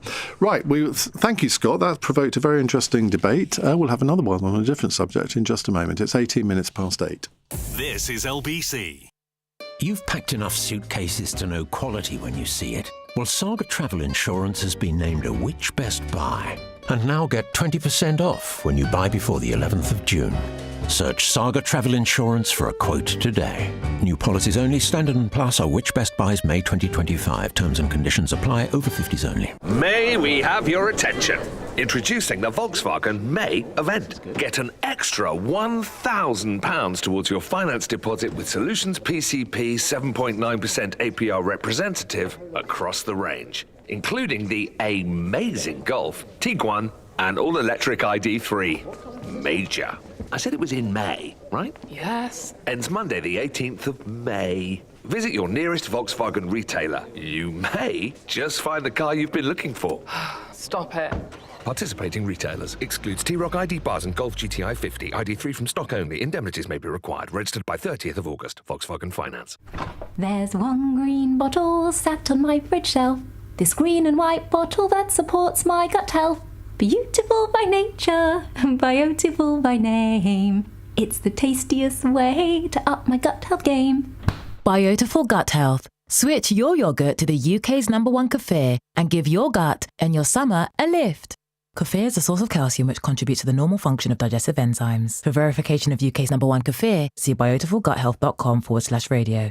Cross Question with Iain Dale on LBC. 20 past 8 on LBC. I was just singing the Backstreet Boys song to Tim Montgomery. You had to be there, or maybe you didn't. Right, Tim Montgomery is here, newly of Reform UK. Stuart Jackson is a Conservative peer. Polly Toynbee, columnist for The Guardian, and Anna Turley, Labour Party chair and MP for Redcar. Now, is it Redcar or Redcar? Yes, it's Redcar. But I remember once getting some angry voicemails left on my answer phone being told I shouldn't be saying Redcar, it's Redcar, and it was common. So I think sometimes in politics you can't win, but I've always said Redcar. Most people say Redcar. So. Right, here is a text question from Andrew in Fulham. Today, in an LBC survey, only 17 out of the 121 businesses who publicly endorsed Labour in an open letter at the last election said they were still prepared to back Labour today. Is the Chancellor to blame for this? And if so, does the panel think Labour can regain the trust of business? And what would it need to do to achieve this? Stuart Jackson. No, I don't think they will regain the support and endorsement of businesses. I understand where businesses were coming from. They were, like the rest of the electorate, they were fed up with the Conservative Party. They did believe the promises Labour made. But if you actually look at Labour's performance in terms of debt, rising unemployment, particularly youth unemployment, the inheritance tax changes, the issue around winter fuel payments at the beginning of their term, business is struggling in many areas. If you look at leisure, tourism, hospitality, they're in a real mess, retail. And I just think Labour's record on the economy is extremely poor. And it doesn't seem to be that there's a vision or a prospectus to take us out of the doom loop, which is, high interest rates, rising inflation, rising unemployment. And if you add to that geopolitical instability in Iran and the Middle East, we're in a poor position. And that wasn't what Labour promised at the general election. Polly. Well, I think, you have to say Labour's inheritance was dreadful, absolutely dreadful. God, when are we going to go over talking about that? I know. Well, the economy was in such a bad way. And just this beginning of this year, it seemed to be picking up. We were seeing the very first little green shoots. Very difficult. After all, the economy around the world is in a terrible state. And it's absolutely tragic that Trump's war has just blown what was a possible new beginning of growth out of the water here and in other countries too. And what Trump's done is absolutely unforgivable to all economies, but we're particularly hard hit. But what about the measures that Rachel Reeves has taken, which a lot of people are saying, well, look, if she'd ever run a business, I mean, frankly, I think, Anna, you may know different to me, but I don't think there's a single person around that cabinet table that's ever run a business. If they had done, she would not have done that. But I think businesses always turn against Labour when times are hard. They're bound to. If the economy was going well, then they'd be more in favour of it. I think, it's always very hard for Labour to seduce businesses to sign up in the first place. Huge prawn cocktail charming around the city and all of that. So when they look as if they're going to win an election, which they certainly did at the last general election, businesses will rally round. But it's not their natural home, and they don't feel it is. I think Rachel Reeves has done the best she can to keep them on board, but she had to raise money. And frankly, I think raising money from employers was better than raising money from the general public. Even though it's cost jobs. Well, it's not clear that it has, actually. What, the NI increase, you talk to any business and they will tell you that it's cost jobs. Well, that's what they would say. But there are quite a lot of economists saying, actually, if you look at the downturn of the economy, where unemployment is now rising, it's exactly the same as it always does. It's not higher due to the things that Rachel Reeves has done. It's not good. But you're saying that she's had no effect on rising unemployment, because unemployment has risen every single month since Labour came to power. Yep. I don't think there's any reason to think so. Absolutely Well, it was not. falling until she put up the taxes, so something has changed. Come on. That's not what most economists are saying. That It's actually, what the facts say. In hard times, unemployment rises, and that's very unfortunate. And let's hope that the war comes to an end quickly, that it can be turned around. And we might be able to begin to think about growth. At the moment, it's just trying to avoid a recession, which is terrifying. Okay, Tim? I think business owners, small business owners in particular, are the heroes of the economy. They create the jobs, they keep our town centres alive. And I was with a business owner today who wants to expand his bar and wants to put a sort of a wine shop at the back. But he'll have to open, to make it really work, he'll have to open the back door so that people can come in. But that will involve a new regulation that he can't afford to bear. And that's the nature of running a business at the moment. The regulatory burden, the tax burden, the amount of time he spends filling in forms is just out of control. And he would love to run his business in a way that serves his customer and serves his community. But the burdens now are so great, he is struggling. You talk to any business person, and it's now becoming not something they enjoy, not something they're benefiting from, but it's become a massive ordeal. And that has come from government. And it didn't start with Labour. It started, over a long period of time. But we sort of got to a place in our society where businesses are just seen as institutions to milk for taxes. And actually, if we don't have successful businesses, we don't have successful town centres, we don't create jobs, we don't have tax revenue. And it's a case of killing the golden goose. We have put so many burdens and taxes on them now that people are leaving this economy in droves. Young people don't think there's a future in staying in the UK. And I don't think we're at a tipping point. We're past a tipping point. And if we don't do something soon to cut taxes and cut regulations, this economy is in big trouble. So, Anna Turley, the question was, can Labour regain the trust of businesses, and what would it take to do this? I think we can, and I think it's really important that we do. And I was really proud, as Polly said, of some of the measures that really started to be felt prior to the Iran situation, because we had seen interest rates coming down. We had seen, actually talked about unemployment. Unemployment was coming down. We've seen growth in the economy. It was under the last government, yeah.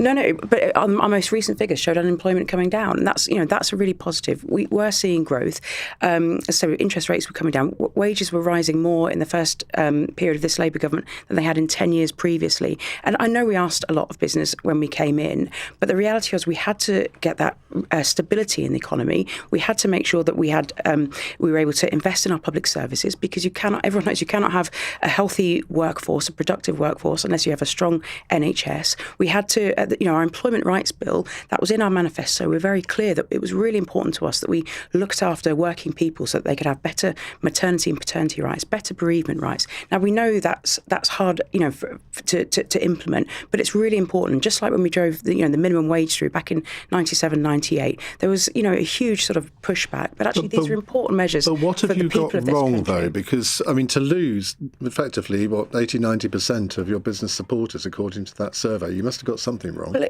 we know it's a tough climate, and we've got to keep delivering day in and out to show them that we're on their side. I'm proud of the work we're about to really put in to regenerate high streets. We're going to be doing more to support small businesses with late payments. There's lots of things, but we need to keep continuing having that conversation. We had great trade deals. The Prime Minister's been going around the world to secure great trade deals that have provided investment. I've been in Swindon today. But the Tory trade deals you criticised, and the ones that he's negotiated are no better than theirs. They're having we've brought millions of pounds of investment, billions of pounds of investment to this country from these trade deals. As I said, I've been in Swindon today, seeing where there's been some great defence contracts that are having an impact. This is what we've got to keep delivering. There's lots of conversation about rolling back regulation. But you're making life more difficult for businesses. There's something borderline corrupt and pernicious that the trade unions essentially wrote the employment rights bill, and you just put it into action, into legislation. You forget these are working people. You talk about trade unions as if they're but employers won't take a chance on a marginal young person now because of the rights you've given. You've also presided over a very significant increase in the number of large numbers of people now that are earning significantly more on benefits than working people are, and people are fed up with that sort of thing. That's absolutely not true. That is true. It's not true. There's many more people. It's an absolute factoid. That's a Daily Mail factoid. It's not a Daily Mail factoid. It's absolutely true, and I'm happy to send you the data on that.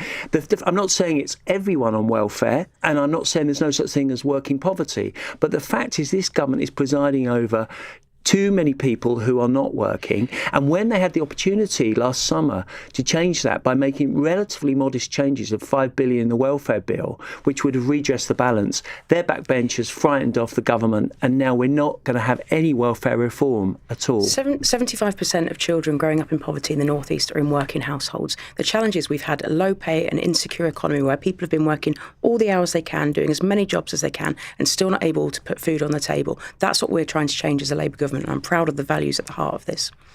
Do you know what an adult is supposed to live on a week on benefits? Just what single adult? I don't have the figure. You don't know? No. It's £98, and that includes everything.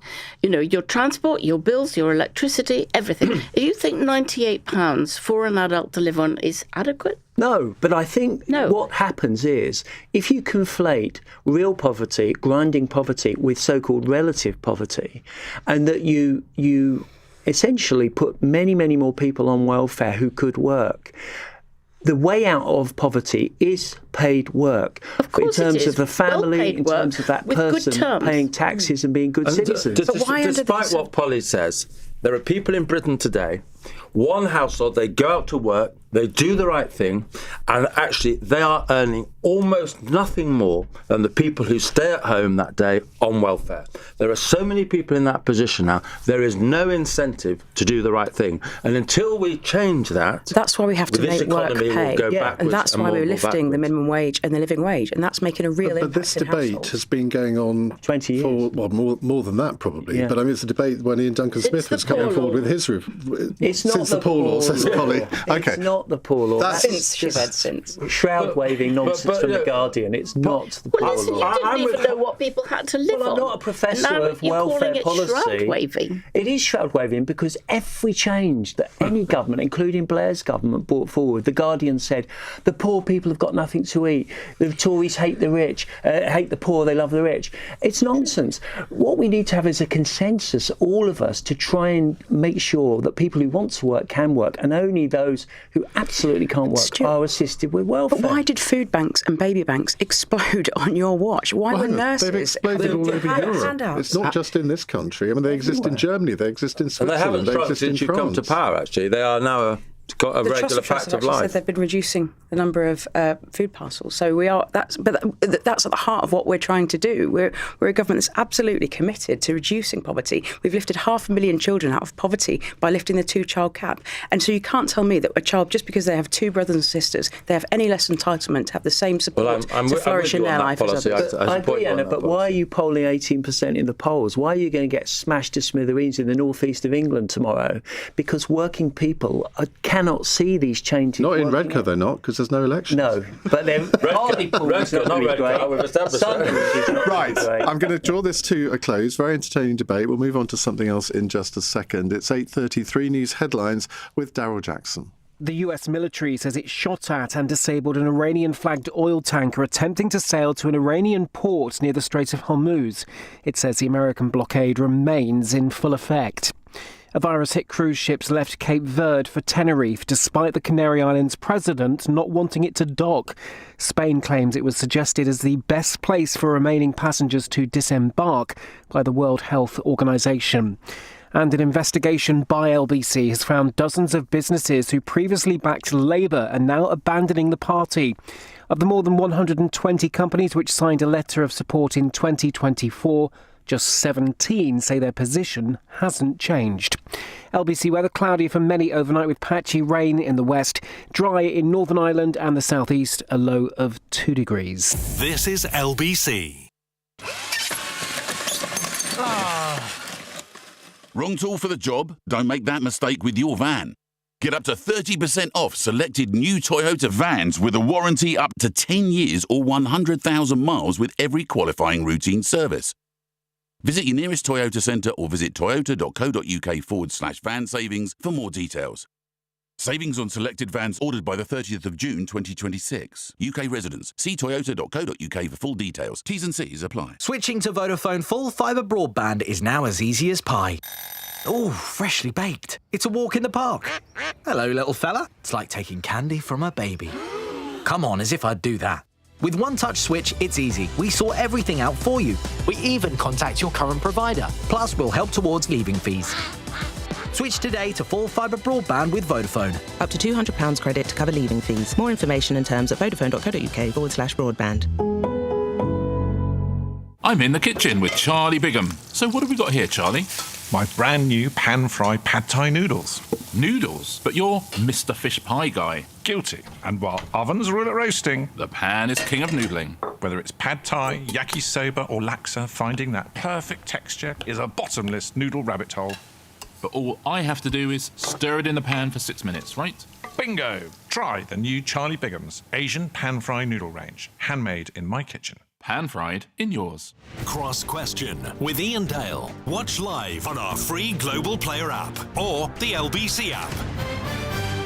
It's 8:35 on LBC. We're having a jolly time in the breaks here. See, I always think we should actually broadcast on YouTube what we're all saying in the break, but we'd probably be taking, you could do a premium service where people pay a bit extra to hear what goes on in the breaks. Don't put ideas in their heads. Anna Turley is here, Chair of the Labour Party and MP for Redcar. Tim Montgomery, supporter now of Reform UK, but former founder of Conservative Home website. Lord Stuart Jackson, former Conservative MP, now a Conservative peer, and Polly Toynbee, columnist for The Guardian, who should be, well, I don't know about a Labour peer, but maybe a crossbench peer. Would you fancy that? Not for me. No? Not for me. Okay. Only, I suppose, if they had to produce a whole lot of new peers in order to vote themselves out, I might consider it. Okay. Right, let's go to Martin in Doncaster. Hello, Martin. Hello, Ian and panel. The question is, how does Nigel Farage have the brass neck to stand up on stage and criticise a PM over sunglasses when he's had over £100,000 in freebies and £5 million in cash. Because for me, Ian, he's just lying in his pockets. He's got all these outside jobs, GB News, everything, and he's just lying in his pockets, and he criticises this government. And the right-wing press say nothing. Absolutely nothing. Now, unfortunately, Tim Montgomery can't hear you, which is a very unfortunate question for him not to hear. No. I'll repeat the question in a moment. Martin, thank you very much indeed for that. Essentially, how does Nigel Farage have the brass neck to criticise Keir Starmer for taking money for freebies like sunglasses and suits when he's taken a $5 million donation? Well, let's start with you, Tim. Well, I think as Nigel, I don't know whether people realise, but Nigel Farage has received a number of death threats during his time in public life. And there have been 2 milkshake attacks on him. If that attack had included battery acid or something, there wouldn't be no more Nigel Farage. The security threats that he and lots of politicians face, but he is particularly vulnerable to them, are acute. The government, the public sector, won't fund the security that he needs to protect himself. And so this money that he's received is being largely, I understand, used for his own personal security. And it may be hard for people to understand that, but for the rest of his life, he now feels he is safe. And, Nigel Farage could be earning a lot of money in the private sector. Well, he could be enjoying life completely safe, but he believes in the changing the direction of this country, and that's why he's still in politics. And this money that he's receiving keeps him safe, and I can't criticise that. Right, well, we should explain that, now that's just gone off my screen, right, that he has insisted that he has no case to answer over the £5 million gift from the Thailand-based British crypto billionaire Christopher Harborne. This came a few weeks before he became the Reform UK leader before the last election. Anna Turley. I find it quite breathtaking. I mean, of course, no politician should receive death threats. It is a really, worrying situation for politicians at the moment. But the point is, it doesn't matter. Nigel can't use this money to play the victim. It's not the point about the money or what it's been used for. The point is he didn't declare it. When we come into Parliament, we're told we have to declare everything for the 12 months prior to becoming an MP, whether we were the candidate or not, whether there was an election or not, whether he had no interest in politics. That was £5 million that he took from someone as a personal donation. He should have declared that, because if there's nothing wrong with it and it was just for his security, the public will make their decision. We all have to declare everything we received over £300. He says that he and his legal advisors have looked into this, and he says that that is not the case. We were all sat down. I don't know whether Nigel took the time to sit down with the Parliamentary Standards Commission when he arrived or not, but we were all told very, very clearly that anything over £300 that we received in the 12 months prior to becoming an MP, I wasn't sure for a long time whether I'd come back into politics. I didn't make my decision till quite late on, but you revealed everything that you'd received because you don't want to give any sense that you are hiding anything or that somebody owes you owe something. So the point here is, he's gone on to talk about crypto. This donation is from a crypto, millionaire.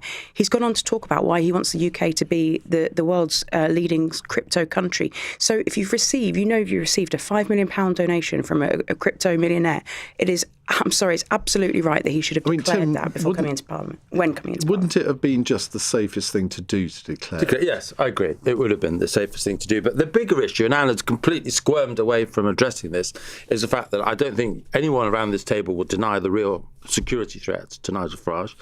We should be protecting our politicians in public life. The fact that there won't be protection from him from the state, that's the real issue. I haven't squirmed from anything. The fact that he's had to go and raise this money privately in order for his personal protection, that's the real issue. Yeah, and it affects all of us.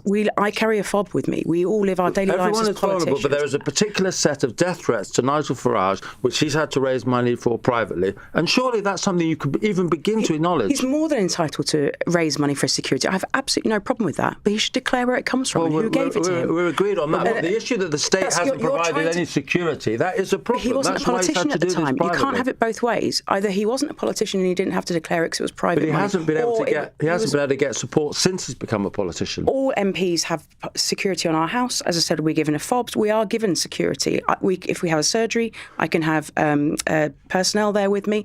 We all have security. But it's the same for all MPs. As the leader of the political party that could form the next government, if the opinion polls are to be believed, surely the system ought to provide security for that person. This is completely whataboutery. This was No, it's before not whataboutery. He's appealed for the security. It's been denied by But this £5 million was way before that, before he was coming into Let's Parliament. talk about now. Do you not think there is a case now for that? If he wants to write to the Prime Minister and ask for it, that's They've fine. asked for it, and it's been denied. That's why he's had to find this money. This money was before he was an MP. No, but yes, you're not. But he's ring-fenced the money for private protection. I mean, going back to the answer, the question that the caller put to us, I mean, no one mentions the huge outside interests of David Lammy, of Angela Rayner and other cabinet ministers, former cabinet ministers and Labour MPs. I think the thing that... But that's because they're declared. Yes, but the thing is, we're talking about outside interests as well. That's conflated the issue. Well, just on that, just before you go on, The Guardian has revealed this evening, I'm surprised Polly hasn't told us this, that an analysis of his earnings since he was elected 22 months ago shows he's brought in £2 million in addition to his parliamentary salary in that time. His TV presenting work alone has brought him £700,000 since July 2024 on a little viewed programme that's on at the same time as this one. Moving on from your bitchy comment there, Ian. So interesting. Not like you to be scratchy and present to other media professionals, but I mean, the fact of the matter is, look, the British people, they don't mind a little bit of slap and tickle. They don't mind a little bit of they don't mind a little bit of financial didgeridoos. Does Lady Jackson agree with you? What they hate is hypocrisy. And the problem with Starmer, I mean, the thing about Isn't this interesting that the Tories are now defending Farage? Let me just say, the thing about Starmer is that he was, uniquely virtuous in looking down from Mount Olympus on Boris Johnson and other Tories who all had their noses in the trough, and we're going to be different. And what did we find in the first year? They had their noses in the trough, glasses, suits, freebie tickets. It's not exactly leisure. £5 million. The fact of the matter is, Farage has never said no one should have outside interests, no one should be required to not to declare their outside interests. And I think it's the hypocrisy of the Labour Party and Starmer. I'll tell you what we've got here. A scoop. Here's a floor crosser. This man I'm a proud Conservative. Come here on a Conservative and spend his whole time defending Farage, which is fascinating because the Tories have become so close to reform that it really is quite difficult to tell. Have you ever spoken to Kemi Badenoch about reform? You might revise your opinion if you had. I've been a member of the Tory party for 42 years, and at the moment I don't propose to change that. But the fact of the matter is, I can still say that if you are going to sit in judgment of another party and say you're more virtuous than them, then you don't actually do what you're criticising them for as soon as you get elected. And I do think that is a fair point, which the caller did not. No, I do think. Listen, I do think. People may not quite understand how many noughts there are here. No politician ever has had £5 million given to them as a gift personally. Oh, don't be so patronising, Polly. Wait, let me finish, because I hadn't spoken on this. I think you have. Nobody ever has. This is the Trumpification of British politics. He is a great friend of Trump's. He makes masses of money through crypto, through other things, in just that Trumpish way, where the assumption is that if you become leader of the party, you get rich. And here is Nigel Farage, who has got very rich in a very short time. Therefore, it's incumbent upon you as a well-established, well-renowned journalist, you prove the link between the £5 million and doing something for the donor. Because if you can do that, the point is you declare it and then the public make their decision. He didn't declare it, so he didn't allow the public to make that decision as to whether accepting a donation from a crypto billionaire then influences the decision to ask for the UK to be a leading crypto country. The bottom line is, I think what the British people know is that so many of the people who go into our politics all they've ever done is politics. They couldn't make a penny outside of politics because they haven't got a business mind. They couldn't present a media show. Nigel Farage is someone that people are backing because they recognise someone who's talent, who could be earning an awful lot more money outside of politics, that he's come into politics to serve this country. He's made $2 million. And that is why people are rallying behind him. Wow. Right. Wow. Well, that's three very sparky debates that we've had in the programme. Let's look forward to another one. It's 8:46. This is LBC.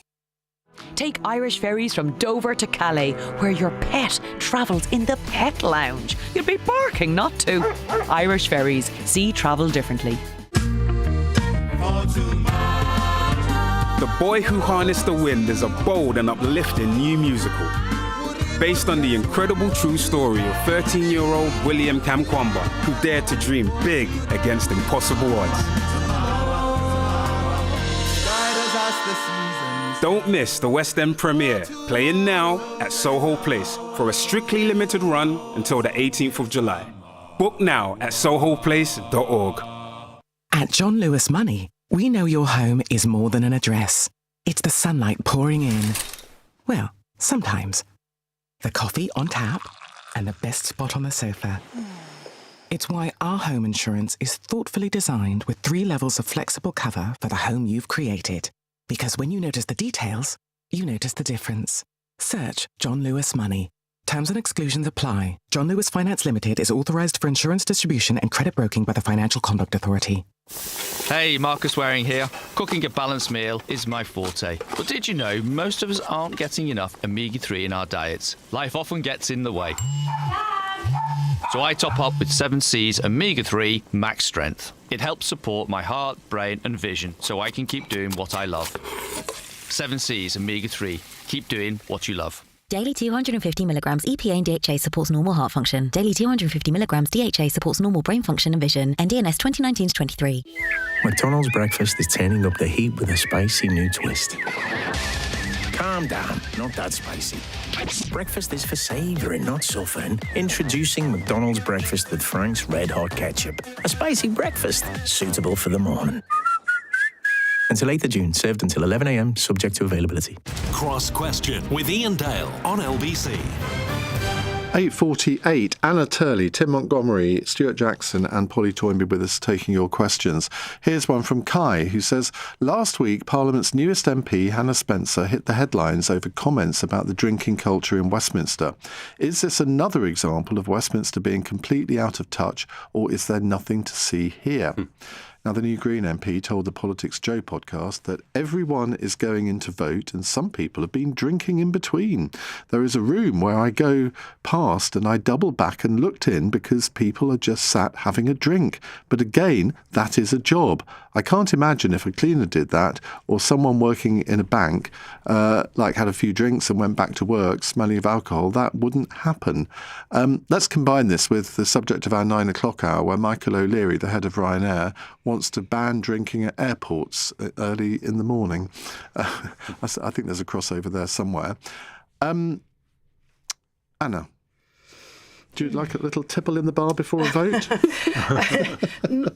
I'm not going to say I've never had a drink because I'm sure, I occasionally like to sit and have a gin and tonic from time to time when it's been a sort of 16-hour day and I know I haven't got anything else to speak or do. I would never drink if I had something to do other than walk through a voting lobby, but it's not my thing. I'm not into any sort of drinking culture. I like to sit in the library. I'm sorry, that's a bit tragic, but if we've got a vote till 10, 11 o'clock, I actually just... But is there this drinking culture that Hannah Spencer seems to think there is? It's totally... I came in 2015 and it's already transformed from when I came in 2015. I think this generation is much younger, a lot more families, a lot more parents. Puritanical. I'll leave you to say that. I think it's changed from what it used to be, for sure. But yeah, I'm not going to criticise colleagues who, want to chat to each other over a half a lager or a lager, whatever. I'm not going to criticise colleagues who do that. I think the puritanical thing might be the Greens here. And actually, there's a great article from my dear friend Tonya Antonazzi today, inviting Hannah for a drink in the bar, saying, look, come in, because Parliament is collegiate. You're in there for, many 16, 18 hours, and I'm not complaining about that. It's absolutely privileged. And but when you're in there for a long time, you need to talk to colleagues. You need to get things done. You need to work cross-party. You need to get to know your colleagues and share advice and experience and wisdom. And so there's something important about the sort of collegiate atmosphere in there. But like anything, it's got to be within limits. And I think Hannah Spencer would be well advised to accept that invitation, because if there was, Tonya would be in my top 5 list of MPs to have a drink with, I think. And I don't drink. Stuart. It's certainly the case that there was a big drinking culture. There used to be a bar called the Sports and Social in the House of Commons, which was like the Wild West 10, 15 years ago. There was fights and people copping off with each other and all sorts of things. I think it's overdone. I'm slightly irked. I'm not even in the Commons that Hannah Spencer is sort of pontificating on this. Not like this in the Lords, is it? No, it's much more genteel and sedate. But the point is, if you're taking people away from their home for a whole week, they're waiting to vote. What are you going to do? Then it's not a monastery or that sort of thing. They'll gossip, they'll smoke, they'll drink, and as long as there are, the proper steps in place to stop people getting violent or unpleasant or whatever, then I think drinking's fine. Because remember, you have a lot of guests coming to Parliament, you have dinners and things. So I think she's overdoing it a little bit, and I do think the media do dwell on the fact that you've got subsidised booze, and they always take a picture on a summer's evening of these MPs carrying bottles of champagne around. Most MPs are diligent. They're doing stuff. They're either in the chamber or they're doing constituency stuff, or they're going to a think tank or something like that. Very few are getting absolutely legless in the bar. I always remember an evening I was on the terrace of the House of Commons, a nice summer's evening, and there were sort of pleasure boats going past on the Thames, and they were getting right up close to the Houses of Parliament. And there were some MPs, I can't remember which party they were, but 3 or 4 of them were sort of like raising their glasses to people on these pleasure boats saying, "It's all free, you know." Those days are gone. Well, I wouldn't go banning drinks in the Commons, but I think I would have more civilised hours. I mean, what are they doing voting at 10, hanging around? I mean, Harriet Harman tried very hard and she got some reforms, but Jack Straw and some of the dinosaurs stamped on it. And I think we should, think again about civilised working hours for MPs. And then, the question of what do you do waiting to vote wouldn't come up. Tim? Well, look, we've had our differences of opinion tonight on certain issues, but I'm not an MP and I'm not a supporter of Labour or the Conservatives or the Liberals or whatever, but the vast majority of MPs I know of all political colours work incredibly hard. And for them to have a drink occasionally in the evening, I couldn't begin to criticise. And we have our differences as politicians, but the work ethic of most MPs is considerable. And Hannah Spencer's a new MP. She comes from a party that wants to legalise crack and heroin. And for her to sort of complain about an MP having a glass of wine after a hard day's work, well, that says all you need to know about the Green Party. I have to say, when I was a Tory whip, I did have to take a Tory MP who was absolutely legless physically through the lobby to vote. Who was that? I couldn't possibly say. It was a Kent MP, but that's all I'll say. No, come on. No one's listening, Stuart. But that was unusual. I mean, you're laughing about it, but I mean, that's actually quite serious, isn't it? Well, he'd been to a convivial dinner. He'd had a few more drinks than he should have done, and he probably didn't know there was going to be a vote coming up. But it's unusual. Most people were sober when they voted and knew what they were voting for. But the idea that you should sort of adopt this Puritan approach like Hannah Spencer, particularly given what Tim says about their other policies, I think it's ridiculous. The only time I can recall that there was a minister at the dispatch box clearly drunk was Alan Clark. Yes. This was back in 1983, and Claire Short had just been elected, the Hannah Spencer of her day, and she basically started saying, "Well, he's drunk," and the Speaker admonished her, not him. Anyway, right, final question. Well, sort of final question. It's Iain in Pinner. Hello, Iain. Hi, good evening, Iain. My question, it's a brilliant show, Iain. You 9 out of 10 on the Sheila Fogarty scale. Oh, I don't know what that scale is, but I'll take it as a compliment. Yes. Okay, carry on. What's the question? The question is to the Reform gentleman. I'm son of an immigrant, or I am an immigrant. I came here in the early 60s. Now, one of the things that Nigel Farage says in a recent speech is that he's going to look at the status of all immigrants, regardless of whether they're a British citizen.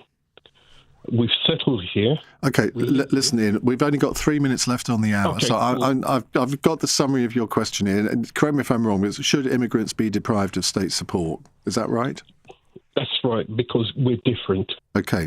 Now, the Department for Work and Pensions has revealed in response to a Freedom of Information request by an anti-mass migration think tank that almost 1.5 million migrants received universal credit last year. This accounts for almost 1 in 6 of all people who received universal credit in 2025. So, should immigrants be deprived of state support, Tim Montgomery? No, we should continue to help migrants. But what I think is now clear, and this is clear with the OBR model, the Office of Budget Responsibility, is that there is an assumption in a lot of the cases for migration that migrations are of economic benefit overall to the UK. And I think that's now been proven not to be the case, that a lot of the migrants were taking a long-term dependent, particularly when they bring in dependents. And so when we make our calculation about the scale of immigration we want into this country, we need to reflect that. So yes, we should help genuine refugees who come to this country who need help, but the overall economic cost of migration is too great to this country, and that's why we need to scale it back enormously. The great majority of people on universal credit are in work, and migrants tend to have low-paid jobs because they're just starting up on the ladder upwards, and so of course they're on universal credit, the same as anybody else would be if you're not earning enough to actually live on, pay your rent. Universal credit's not very easy to get onto. You should look at one of the forms for how you have to fill in to get onto it. It's not that easy. If they're getting it, then they need it, and they're probably working. Okay, Anna? I agree with Polly, and I think the important thing is that people want to have an immigration system that is fair and that is secure, with secure borders. But we also have to recognise that when people are in this country, we want to encourage them to make their contribution, to get on, to pay taxes, to contribute to British society, and that's the system I think we'd all want to see. Stuart? I agree with Anna. Goodness me, we finally got there. More or less consensus on the panel. Well, maybe Ian, he's crossing the floor to Labour. don't start. Ian, thank you very much for the question. Right, our final fun question from Rose in Morden. It's been revealed that Angela Rayner has given up vaping because her children had become calling her the vape dragon. What's your habit which those closest to you would like you to give up? Stuart? Stop doom scrolling late at night and read a book. Do you know, I was going to say exactly the same thing, but my particular doom scrolling habit is talking dogs. Because when I'm in London, I have a dog in Redcar and I really miss her terribly. Yeah. Obviously, I dearly miss my partner as well. I tend to look at videos of kind of cute talking dogs because it compensates for me missing my little Mo. What kind of dog is it? She's a Bichon. Adorable. Polly? I'm afraid it's news addiction. Just, what's happened next? What's Trump done next? What so-and-so's done next? What terrible thing has Nigel Farage said next? I want to know. And you're obviously a subscriber to the LBC app. Tim? Well, I've managed to lock myself out of my house today. Those who not watch it, I'm here on my own in sliders, and I've managed to come up from Salisbury without anything else other than the clothes I'm wearing. I've done this twice in the last month, so I need to stop locking myself out of my home. OK, well, I'm not going to contribute to this debate because we'd be here till 10 o'clock. Right, thank you all very much indeed. Really good edition of the programme. Monday's panel includes the broadcaster Gavin Esler, plus the former Conservative Technology Minister Damien Collins. Now, coming up in the next hour, for many Britons, the early morning airport drink is a crucial part of the travelling ritual. The first sip of wine or beer is a sign that a holiday is really underway, especially if you're at Wetherspoons in Gatwick Airport. But Michael O'Leary, Ryanair's chief executive, says serving alcohol in bars before morning flights should be banned as part of measures to tackle bad passenger behaviour. He said the problem was becoming worse. His airline was having to divert almost one aircraft a day because of bad behaviour by passengers. Has he got a point, or is he being just a little bit sniffy? A little bit puritanical? 0345 6060 973 is the number to call. On your radio, on the LBC app, and Play LBC. Leading Britain's conversation. This is LBC. From Global's newsroom at 9 o'clock, the UK Health Security Agency says it's aware of 2 people who've returned to the UK independently, having been on board the cruise ship affected by the hantavirus outbreak. It says neither is reporting symptoms. 3 other people who were ill have been evacuated from the vessel. The ship will now head to Tenerife to let passengers off, despite objections raised by the Canary Islands. Captain Matthew Shank from the Maritime Search and Rescue Council told LBC there are various challenges. You would have seen that Cape Verde wasn't able to take the disembarked passengers, and that could be down to a number of reasons. That could be down to the medical capacity on board the island to deal with something which is potentially infectious, but also their ability to deal with the numbers of people who would potentially need the quarantining. The US has fired on an Iranian ship as it attempted to break an American blockade in the Strait of Hormuz. Tehran is still reviewing a US proposal to end the conflict in the Middle East, but has warned it contains unacceptable conditions. Donald Trump has warned bombing starts if Tehran fails to agree. Senior fellow at the Atlantic Council, Michael Balsekview, says Iran seems to be holding all the cards. Without even firing a single shot, they're strangling the world economy by threatening to hit ships going through that strait. And it doesn't seem this Operation Freedom or whatever it was called that lasted for maybe 48 hours did much. Well, data has revealed 13,000 flights have been cancelled this month due to rising fuel prices triggered by the war in Iran. Airlines have been told they have more flexibility to combine flights on popular routes if needed. The government insists its economic plans will stimulate billions in investment and create jobs as dozens of businesses abandon labour. Of 121 firms which signed a letter of support for the party in the run-up to the 2024 election, just 17 have told LBC they would back them now. And it's the last day of campaigning before elections across England, Scotland and Wales. Remember, stay with LBC and the LBC app for full coverage of the election results from 10 p.m. tomorrow when polls close. In the city, the FTSE 100 closed up 219 points at 10,438. The pound buys $1.35 and €1.15. LBC weather cloudy for many overnight with patchy rain in the west, dry in Northern Ireland and the southeast, a low of 2 degrees. From Global's newsroom for LBC, I'm Daryl Jackson. This is LBC from Global, leading Britain's conversation with Iain Dale.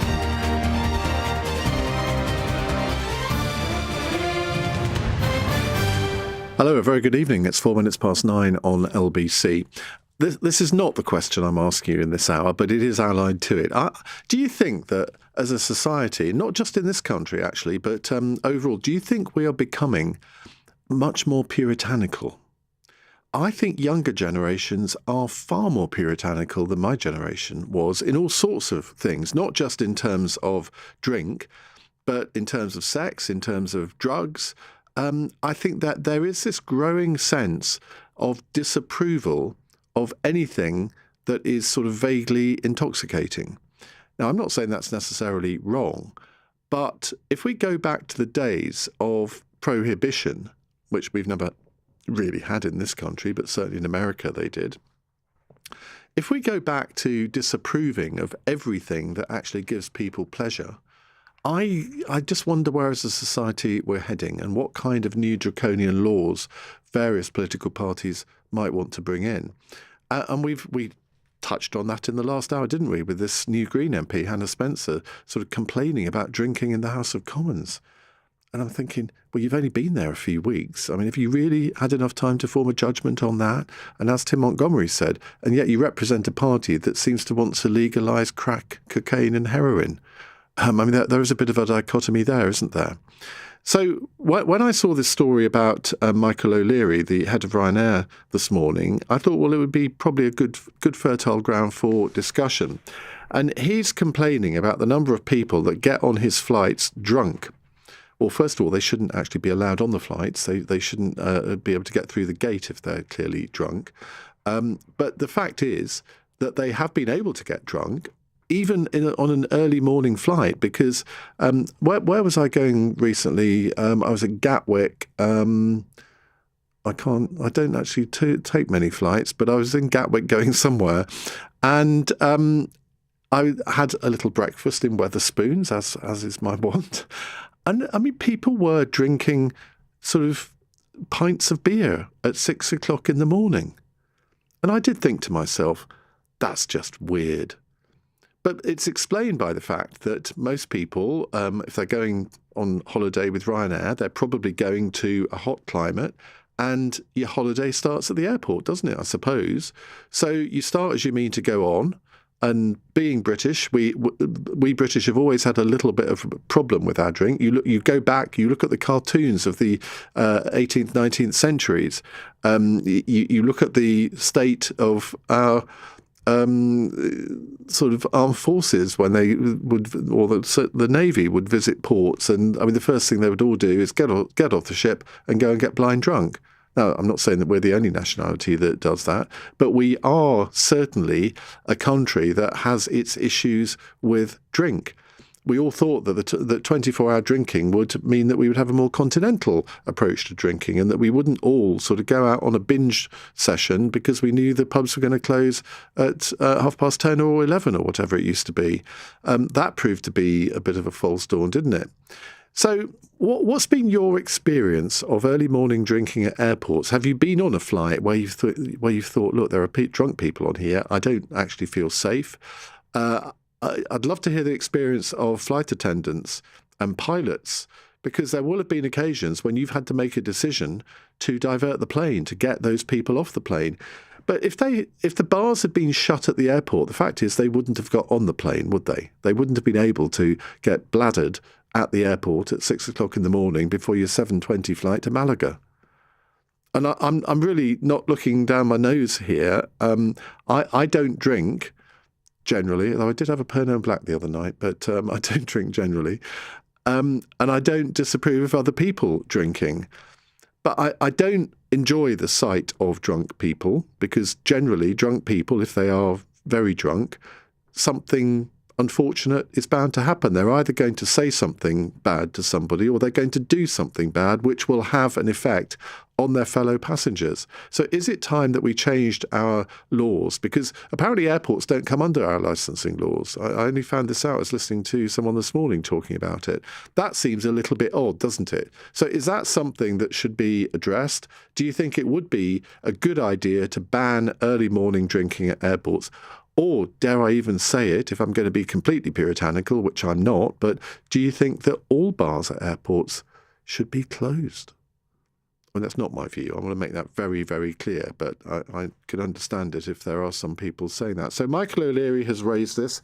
He says that on average, nearly one aircraft a day has to be diverted because of bad behaviour by passengers. He says it's becoming a real challenge for all airlines. I fail to understand why anybody in airport bars is serving people at 5 or 6 o'clock in the morning who needs to be drinking beer at that time.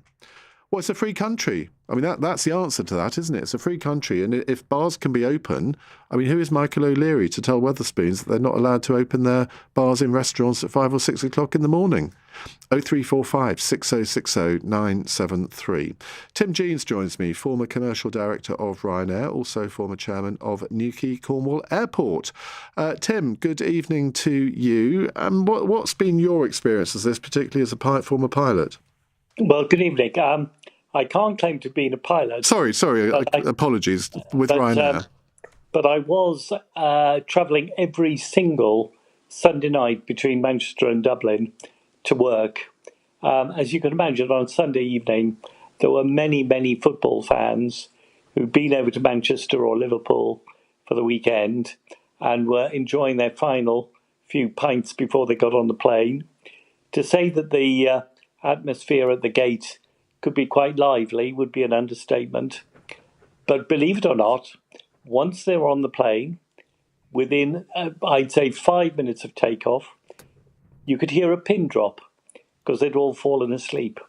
And that's the difference between a late night flight where people have a long day and are going home, and a flight at 5:45 in the morning where somebody's got 3 hours ahead of them.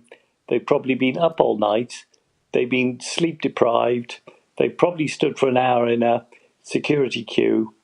the atmosphere in the morning is very, very different. I'm not trying to excuse it, but there needs to be some common sense about the amount of alcohol that people are allowed to buy at the airport first thing in the morning. How would you regulate it, though? Well, there is the problem.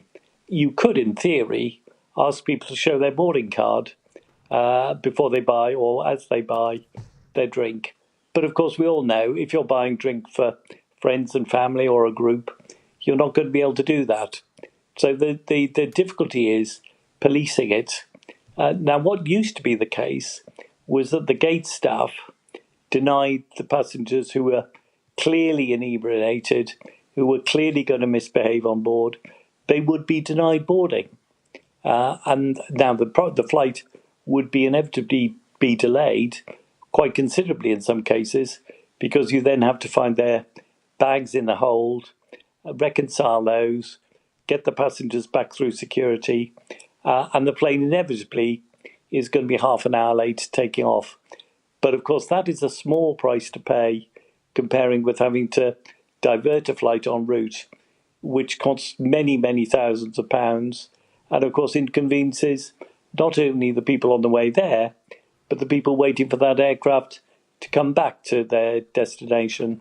So I can't sit here and pretend there are easy solutions, but both airports and the handling agents and their gate staff need to be more vigilant than they clearly are being at the moment. And this, by the way, is not a new problem. It's been a problem really since air travel became a mass participation exercise for nearly all of us. And is it predominantly the sort of summer holiday hot routes like sort of Cyprus, Ibiza, Spain? Is it those flights that are attracting this kind of passenger? Oh, by no means. Think of all the stag and hen parties that take place in places like Krakow, in Amsterdam, in Dublin, in Newcastle. Basically, any hotspot for stag and hen parties is going to be prone to this kind of disruption. But again, it can be quite it can be quite random. It only takes one person to seriously misbehave to make the crew of the aircraft feel that the aircraft might be at some sort of risk. And they tell the pilot, and it's the pilot's decision, but he or she can land en route, and the flight and all the passengers are so disrupted.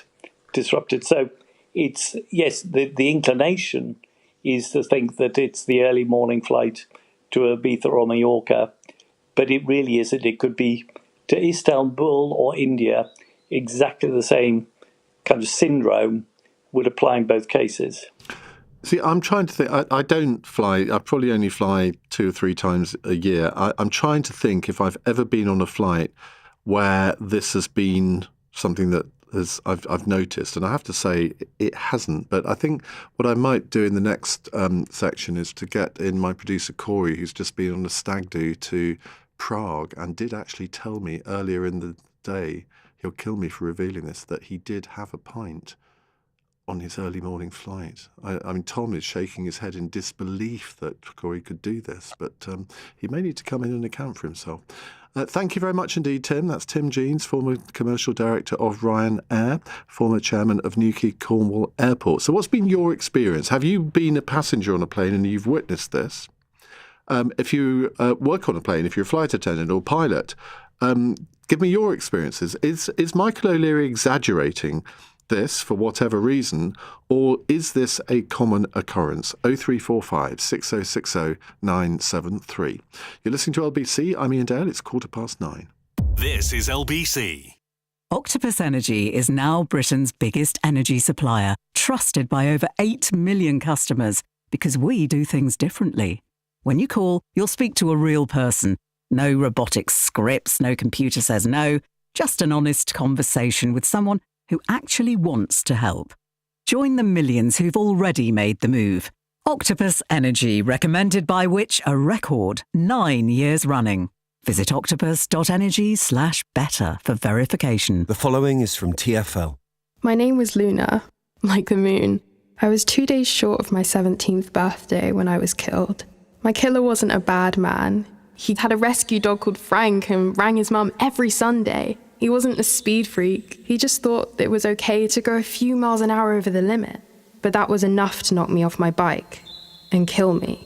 Speeding injures or kills over 1,000 people in London every year. Slow down. To the Mayor of London and TfL, every journey matters. Mr. and Little Miss are back in Happy Meal and they're off on a road trip. Your little one can go somewhere exciting with Little Miss Brave, laugh all the way there with Mr. Tickle, or make up an adventure all of their own. On this road trip, anything's possible. Some fun, some food, it's all inside this Happy Meal. Until the 8th of June from 11 a.m. Includes one pre-selected book or toy while stocks last, subject to availability. Octopus Energy. Great value and outstanding customer service. Recommended by which? A record 9 years running. Iain Dale on LBC. Text 84850. 17 minutes past 9 on LBC. I did think that Corey was going to rush the studio during that break and haul me out, but obviously not. Right, we've got lots of calls coming in, lots of texts as well. Let's first of all go to Mike in Basildon. Hello, Mike. Hello, Ian. Fantastic show. Thank you. What would you like to say? I'd like to say, when I worked on Gatwick Airport, obviously I was on the apron side, which basically where all the planes are, there used to be a 24-hour bar there, and it was only for pilots and flight attendants. So they could get bevied before... Well, I mean, a pilot isn't going to do that, is he? Or she? You'll be quite surprised. Oh, no, go on, horrify me. Honestly, I've seen pilots wobble out of there and then literally get onto a flight, and fly the plane. Basically, when I asked about it, they just used to say, well, apart from takeoff, the plane flies itself. Honestly, absolutely shocking. I mean, I wonder how many passengers on that flight would have thought, oh, yeah, that's fine, I'll still get on the flight. Yeah, honestly, if you work on the other side, you know what goes on. I've seen loads of stuff, and that was one thing I didn't believe until I see it. It is just absolutely unbelievable. And, I mean, what do you think should be done about drinking sort of like within the airport, if anything? I think the drinking within the airport, because I think it's I've been at airports early hours in the morning, and I can't understand why someone would want to be out that time in the morning, unless they're nervous, but I think that they should just be open regular, exactly like the pubs over here, certain opening time, like midday-ish or whatever, or 10 o'clock in the morning onwards, and they should shut up at night after 10:30. I mean, I think the interesting thing that Tim Jean said there, he said, look, if it's later in the day, it doesn't really matter so much because people have been eating. They've effectively lined their stomachs a bit. They may be tired, so they're unlikely to be disruptive on a flight. Whereas in the morning, I mean, if you probably haven't had any breakfast, you've got nothing to line your stomach with, you haven't had much sleep, you're tired, and therefore you are more susceptible to be influenced by alcohol. And there is a lot of logic there, isn't there? Yeah, absolutely. That time in the morning, nothing sweet. I've had a pint, just to try it. But to be truthful honest, it made me sick when I got into the flight. So that's my reasoning. I just don't understand the whole point of it. But even the drinking at night, a lot of people, they'll be on the bender literally all day long. Drinking. They'll get there. All right, you might get the odd one fall asleep, but they're going to be really rowdy, and they're only going to top it up when they get to the airport. And we shouldn't run away with the thought that this is only men that do this either, should we? No, obviously, depending destinations, you get women hen parties. They're just as bad. They could be just as rude.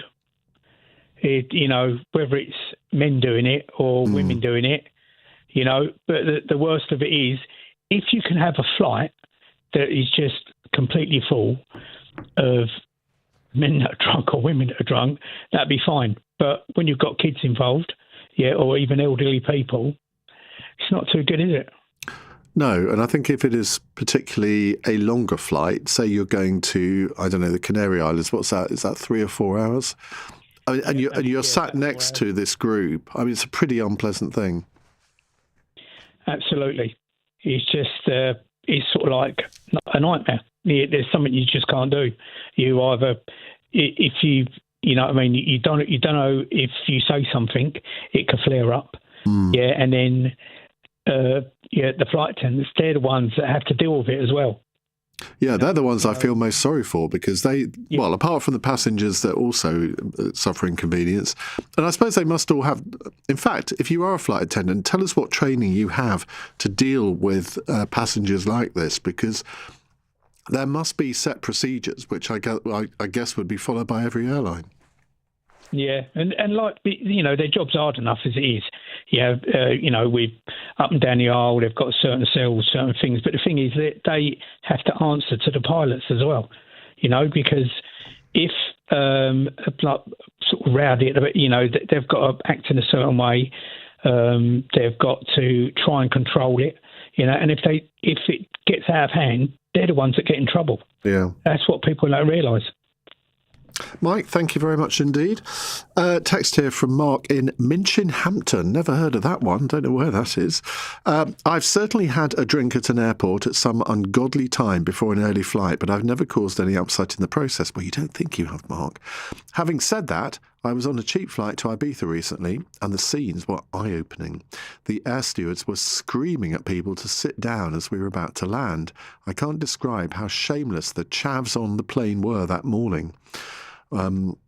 Your description, not mine. Paula's in Birmingham. Hello, Paula. Hi, Ian. Hi, what would you like to say?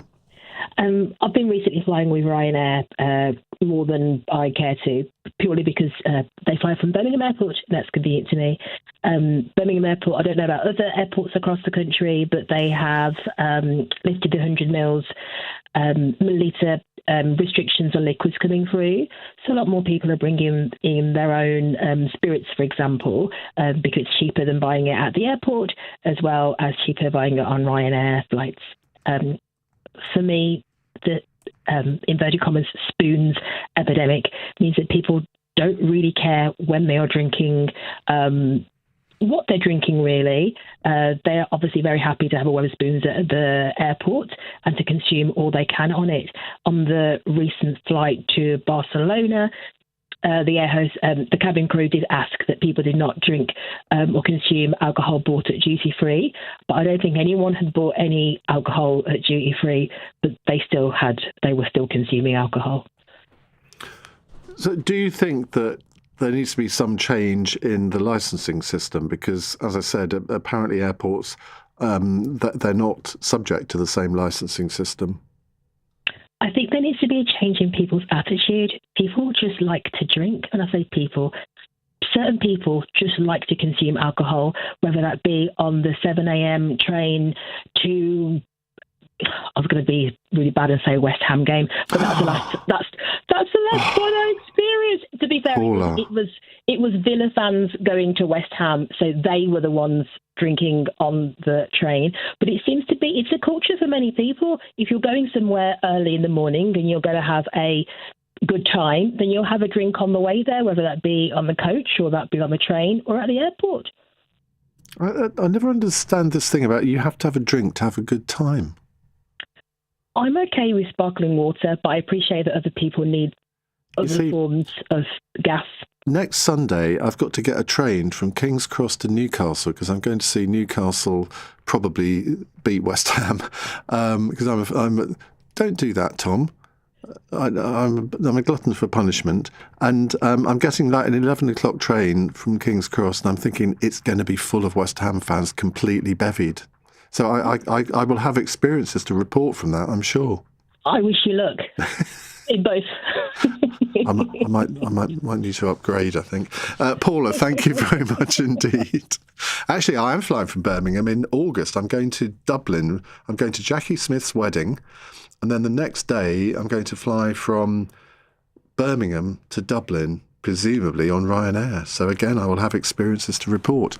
Right, let's continue with your calls on this. Let's go to Dawn, who's a new caller in Crewe. Hello, Dawn. Hi, Ian. You okay? Hello, not too bad, thank you. What would you like to tell us? Thanks for having me on the show. First time caller, as you said. A bit nervous, but we bought a villa in Spain a couple of years ago, so we fly quite frequently now, backwards and forwards from the UK, primarily using a Northwest airport. And the experience that we have, whether it's morning, afternoon or evening, tends to be pretty much the same. You talk about stag parties and hen parties. Yeah, lots of that going on. Lots of them having they fill themselves up in the airport with drink.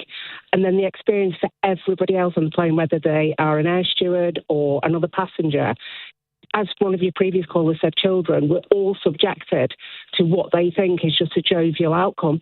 And it's not pleasant. We've sat on row one and had people being sick next to us I know, and we're just like, we've had the steward saying to somebody, I'm not being funny, mate, but the next time you go to the toilet, I'm going to charge you. That's the 11th time you've been, because they've had that much to drink. They're just backwards and forwards to the toilet.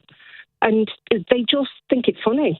One of the flights that we were on particularly, and I actually spoke up for the woman. There was an elderly lady travelling over to open up her house for the family, and there was a stag party, and they were harassing her. They were saying things to her that I wouldn't even want them to say to me, never mind my mother. And it was just inappropriate. And even the air steward in the end got involved and just said, guys, it's inappropriate. It was just awful to sit and listen to, awful to watch. And as I say, it doesn't matter whether it's an early morning flight. It doesn't matter if it's an evening flight. We've seen people at the gate, obviously really, really drunk and still allowed on the flight. But that's what I don't understand. And there must be people listening to this programme right now who work on those gates. Surely, to goodness, you should not be allowing people who you can see are blind drunk on that plane. Why do you do it? Well, this is the thing, and we're just like, we're looking at the people on the gates, and I think part of that problem is that the people on the gates aren't the people who are on the flights. So they're not dealing with it on the flight, but neither is that information communicated to the people on the flight. So as we go down to actually get on the plane, it's a total changeover of staff. Yeah. So but all they're doing is effectively transferring the problem to people down the line. And if you transfer it to the flight attendants on the flight, I mean, that is dangerous, or potentially could be. Absolutely. I mean, that one in particular, where it was a stag party. It was out of Manchester. It was, I think it was 8:30 in the evening flight. And out of the group, there was about 15 of them. And honestly, they were so loud at the gate, and it was so obvious they were drunk. Even one of the gate attendants went up and actually spoke to them and said, guys, you need to calm it down if you want to go on this flight. And so they'd obviously spoken to them. But even when they got on the flight, the guy who was running the flight, the cabin manager, even he was on the speaker continually telling them to sit down. Somebody had gone in the toilet and was vaping. And we were just like, what on earth? And that isn't, when I say this as that was one particular flight, we came back from Spain on Monday, and on the flight out on Friday, there was a guy vaping as he got off the bus before he went on the flight. And one of the guys in a yellow jacket said to him, no vaping. So he was seen vaping, but he wouldn't stop getting on the flight. Well, I have to say I can't get as excited about vaping as I can if somebody's drunk on a flight. But I mean, you shouldn't be doing it, absolutely. But you're not going to cause terrible disruption on a flight. Well, see, as I'm talking, I'm thinking I'm talking absolute rubbish. So I'm going to stop that one and go to the news and rescue myself. Dawn, thank you very much indeed. That's Dawn from Crewe. Gavin says they should breathalyse every passenger, and if they're over the drink drive limit, they can't fly. That'll sort out the issue.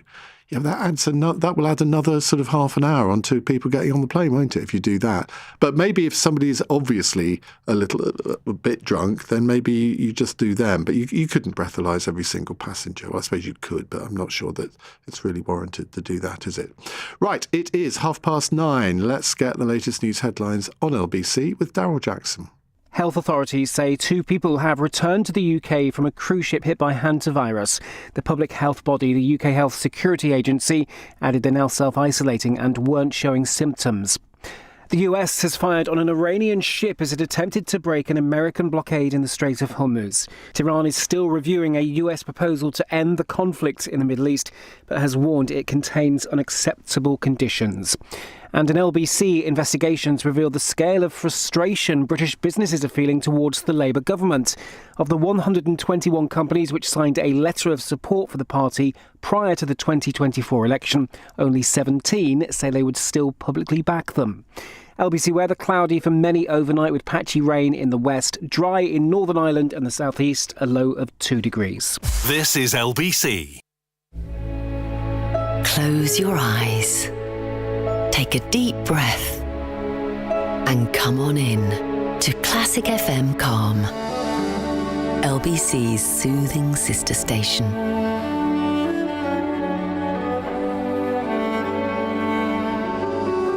Find peace in the music with Classic FM Calm. Listen on Global Player or ask your smart speaker to play Classic FM Calm. You've packed enough suitcases to know quality when you see it. Well, Saga Travel Insurance has been named a Which Best Buy. And now get 20% off when you buy before the 11th of June. Search Saga Travel Insurance for a quote today. New policies only. Standard and Plus are Which Best Buys May 2025. Terms and conditions apply. Over 50s only. There's one green bottle sat on my fridge shelf. This green and white bottle that supports my gut health. Beautiful by nature, beautiful by name. It's the tastiest way to up my gut health game. Beautiful Gut Health. Switch your yogurt to the UK's #1 kefir and give your gut and your summer a lift. Kefir is a source of calcium which contributes to the normal function of digestive enzymes. For verification of UK's #1 kefir, see beautifulguthealth.com/radio. I'm Will Buxton. I'm Naomi Schiff. I'm David Coulthard. And I'm Jolie Sharp. This is Up to Speed. Available every Monday and Thursday on Global Player or wherever you get your podcasts. I'm in the kitchen with Charlie Bigham. So what have we got here, Charlie? My brand new pan-fried pad thai noodles. Noodles? But you're Mr. Fish Pie guy. Guilty. And while ovens rule at roasting, the pan is king of noodling. Whether it's pad thai, yakisoba or laksa, finding that perfect texture is a bottomless noodle rabbit hole. But all I have to do is stir it in the pan for 6 minutes, right? Bingo! Try the new Charlie Bigham's Asian pan-fry noodle range. Handmade in my kitchen. Pan-fried in yours. Iain Dale on LBC. 9:33 on LBC. We're talking about drinking at airports, which is proving to be rather more controversial than possibly many people would have thought. We all have fairly strong views on it. Well, not just drinking at airports, but actually getting on planes blind drunk. How can it possibly be allowed? But it clearly is being allowed. Right, we've already done that text, so let's go to a different one. Kylie says, I take it Ryanair don't sell alcohol on their flights then, or does he just want to keep people desperate for a drink so they spend more money when they board his planes? Well, that's a very cynical approach, Kylie, but I think Michael O'Leary has said that they generally don't serve more than 2 alcoholic drinks to anyone on a plane. So I'm not quite sure you've hit home on that one, but I understand the cynicism. Let's go to Patricia in Antwerp. Hello, Patricia. Hello, good evening, Ian. My husband was so drunk at the Cape Town airport that they didn't want to fly him home, going back to Amsterdam. I think he must have had about 3 bottles of white wine. Goodness me. Yeah, I know. And this was the afternoon, so like the other lady said, it doesn't matter what time. And I actually left him at the bar because I was getting rather embarrassed because he gets very loud when he's drunk. At the time, he was 72. This is 13 years ago. He's now 85. And I think he was annoying other people. And I got him to the plane. I say I got him. He could hardly walk, and people were filming him because he was talking to himself, and he was in such a bad way. We got on the plane, sorry, Ian, and the stewardess lady was saying to us that he couldn't fly. He was too drunk. And I was, oh dear, I was so upset. And then the pilots came along to talk to him. And he sat down with my husband, and I was trying to help by saying this and that. And actually the pilot told me to be quiet. And he was, sorry, I have a cough. He was letting my husband talk.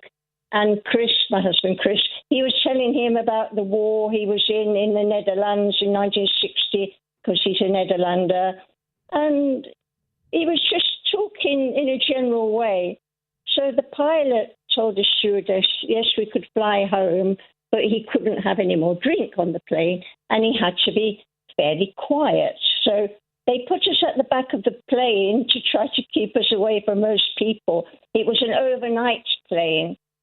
For me, it was awful. It was a horrific journey because he kept falling asleep, but every half an hour, he'd wake up, and then he started talking again. And because of his loud voice and the alcohol, I thought, oh, my gosh, you'll wake everybody up. So I kept saying to him, Chris, remember what you promised the pilots, like to be quiet. And then he was. It registered to him that he promised the pilots, so he had to be good. But when we was coming home from Amsterdam back to Belgium, I said, Chris, I will never have that experience again. That's never going to happen to me again. I said, I fell in love now with South Africa, and next time I'm going alone. And he didn't believe me, but I booked a flight for the following year. And the past 13 years, I've been going every year, twice a year now, on my own. And I just won't let that happen again. I mean, maybe it won't, but the risk is great. So you obviously found it profoundly embarrassing. I mean, when you got him home, presumably you read the riot act. Yes and no, because it doesn't help. It doesn't help. I mean, I did inform him what had happened because most of it he couldn't remember, of course. And but I think the biggest impact was that I just didn't go back to South Africa with him again. So that sank in. And has he behaved himself since? We haven't flown very much together, only short journeys, and a couple of times he's had a couple of beers, but he's never been drunk again, because actually I do then really dictate to him that I won't get on the plane, or I'll just leave him at the airport, and he knows that now. So, but he does drink sometimes, but not so much now, because he's 85 now, and basically he can't take so much. Okay. He does try sometimes, though, Ian. But you keep him under control. Patricia, thank you very much indeed. Adam says, it's a minority spoiling into gain for the majority. I'm always half-cut getting on a plane, but never cause an issue. Business lounge, baby, says Adam in Harpenden. Somebody else, I might find this text a bit later, but somebody else said, well, are you just saying that it should be economy passengers that are regulated in this way? No, absolutely not. If somebody is blind drunk, whether they're in business, first class or economy, doesn't matter to me. It's something that shouldn't happen. And I'm a bit disappointed, frankly, so far, because we haven't had a single call from... Actually, no, we just have. I was going to say we haven't had a single call from a flight attendant, but we've got one coming up in just a moment's time. Before that, though, let's read out this text from Alexandra. Once again, O'Leary shoots his mouth off about something he doesn't understand. Well, again, you see, that's... I mean, I think Michael O'Leary is someone who rubs people up the wrong way and people don't like him, but he does run a very successful airline, so he must know something about what he's talking about, Alexandra. Anyway, quite aside from airports, many people work nights, so their 6 a.m. is everybody else's 6 p.m. I can name 2 pubs on Borough Market that open at 6 a.m. as corroboration, the Wheat Sheaf and the Market Porter. Hypocritically, O'Leary allows drinking on his aeroplanes, so it seems to me a ruse to divert the sale of alcohol from airports so he can sell more himself. Well, you're the second person to make that allegation. As I say, that Ryanair say they don't serve more than 2 alcoholic drinks to an individual, so we can let that stand. Jason's in Brighton. Hello, Jason. Oh, hi. I just wanted to dispel a few things that some of your early callers did mention. Our industry, I've worked in it for 20 years now, and our industry is one of the highest regulation industries, or I should say regulated industries, there is. And as far as drinking on aircraft, it's actually prohibitive to serve any alcohol to any individual on board an aircraft at any time that would take you to an opinion that they are unable to drink any further to make themselves safe on board the aircraft and for the people around. How often is that enforced, though? It's enforced quite often, to be fair. You can always judge the situation as people get on board. We can pinpoint where the problems may lie, and we keep an eye and obviously act accordingly. I've never known a pub with pilots and cabin crew in uniform then going off to fly, because all around Europe, as there is around the world, there are teams of people working for regulatory bodies within aviation who spot check crew. They can just turn up on the plane unannounced, walk down the air bridge onto the aircraft with their measuring machines, and they do breathalyze crew, both pilots and cabin crew. And it's a spot check that we all know that can happen. We can't have anything to drink 8 hours before a duty was to commence. And accordingly, we all know what the consequences are. So it's a very regulated industry, and we are there for the safety of passengers, and that includes controlling any unusual levels of drinking on board, and indeed them coming on board from the terminal.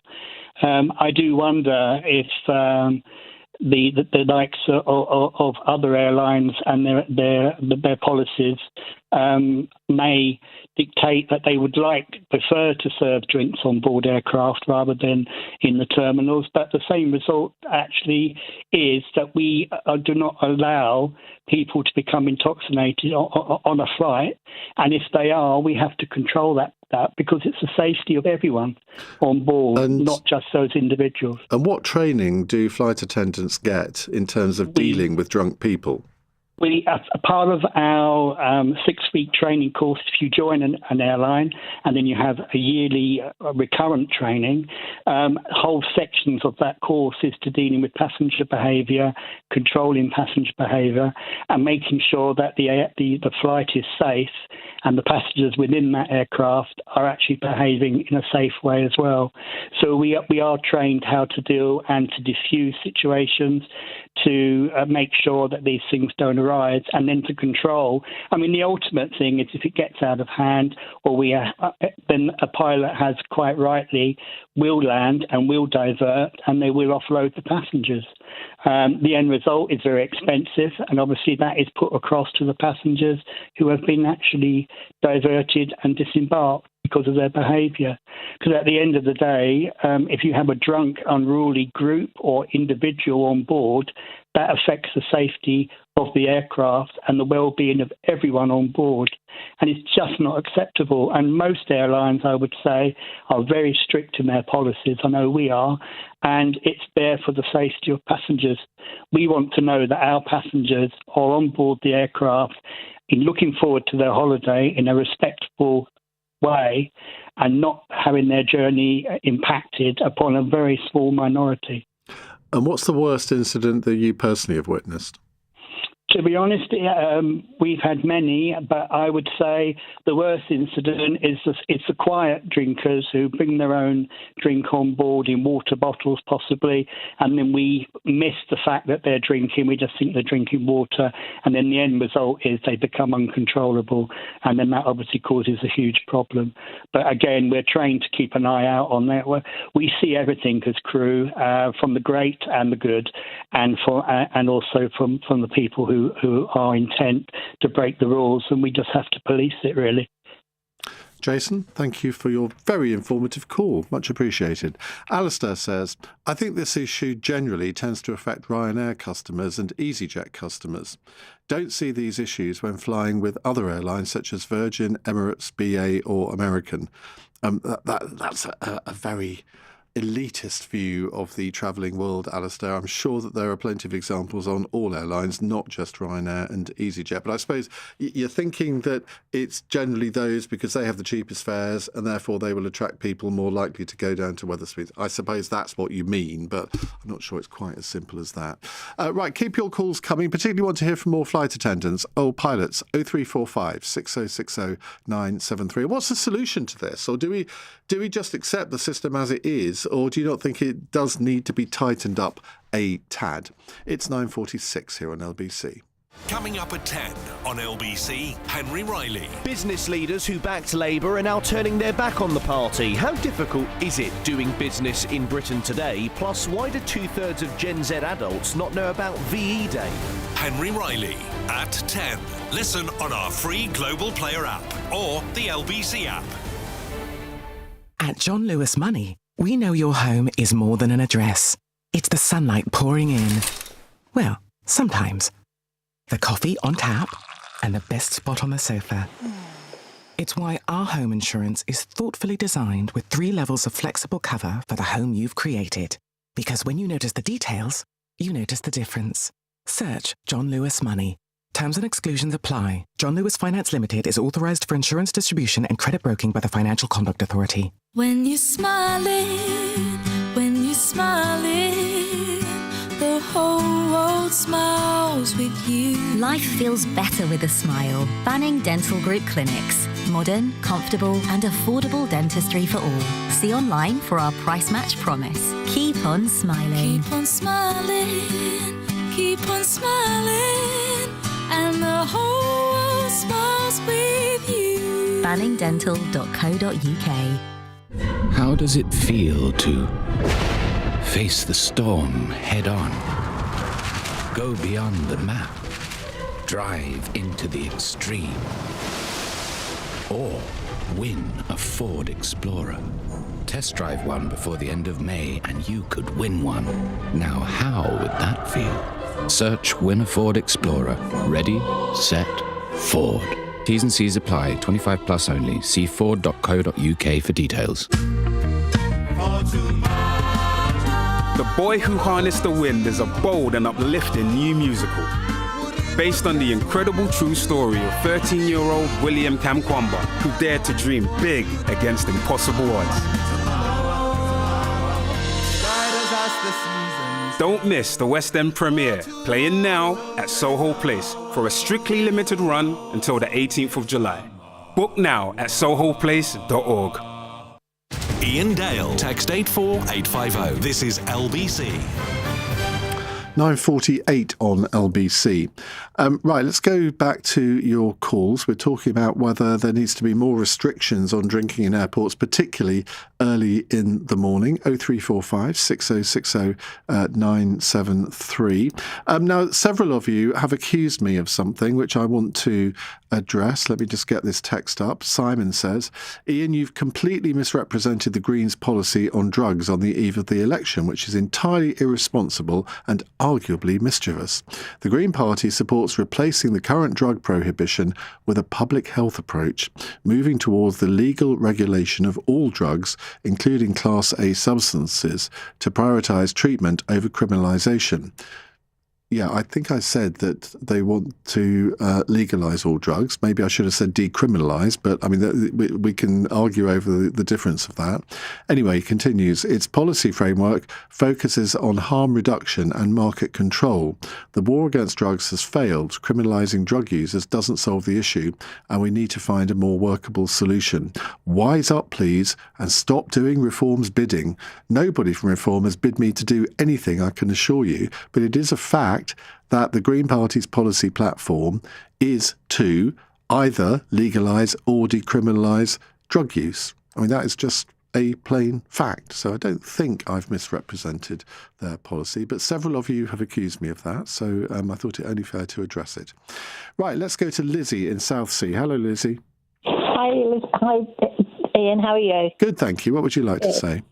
I worked for Airlines quite a number of years ago, and we had a particular personality, well-known personality that would travel with us quite regularly, and he sat in the front of the aircraft, so always in first class. So, but he used to get on drunk. So, and then he was always refused complimentary drinks. He wasn't certain. And I think they just put up with him for a while, maybe months. Because he was well known. Yes. And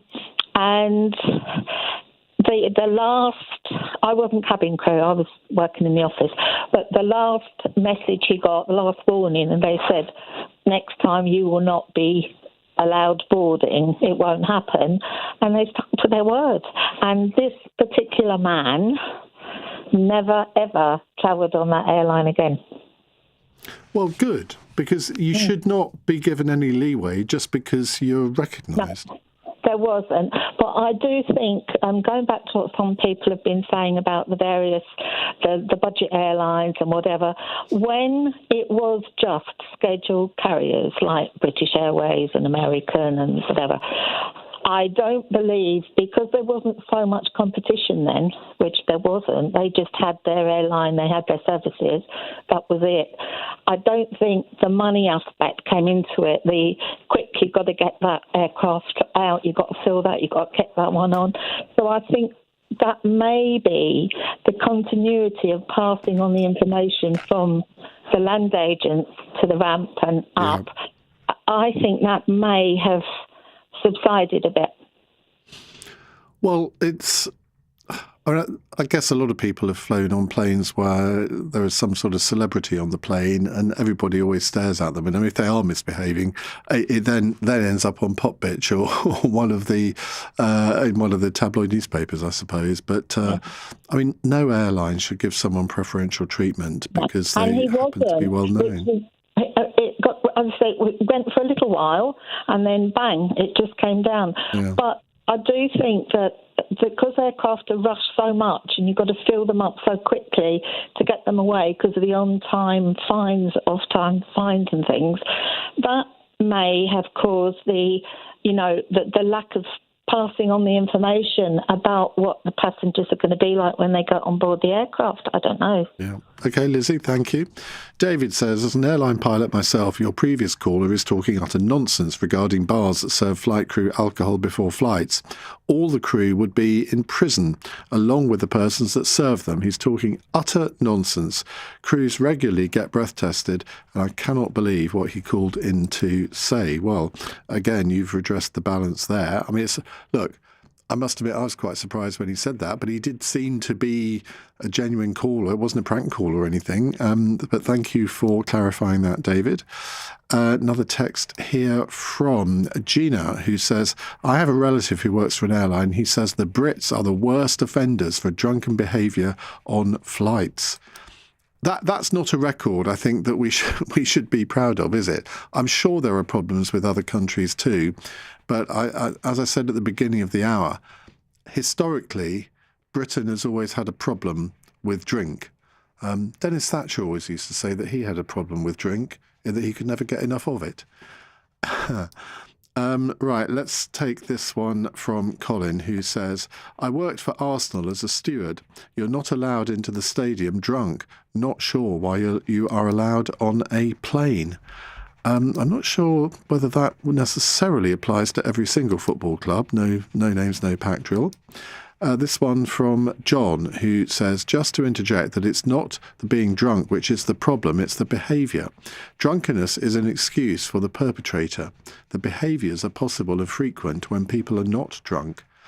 Well, up to a point, Lord Copper, because drunkenness does exacerbate bad behaviour. Yes, of course people can behave badly when they're not drunk and sort of be rude to flight attendants and whatever, but we all know that drink exacerbates it. Anyway, he says, we have plenty of laws and rules that are there to prevent poor behaviour. If a drunk is aggressive, it is the same crime as if a non-drunk did it.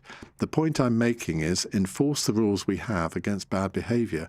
We don't need to ban drinking for those who behave to stop those who misbehave. I think I get the point of that. And this is from Colin. No, we've just done that one. He's the Arsenal steward. Ian says, About 12 years ago, I was flying from Hamburg to Heathrow on BA.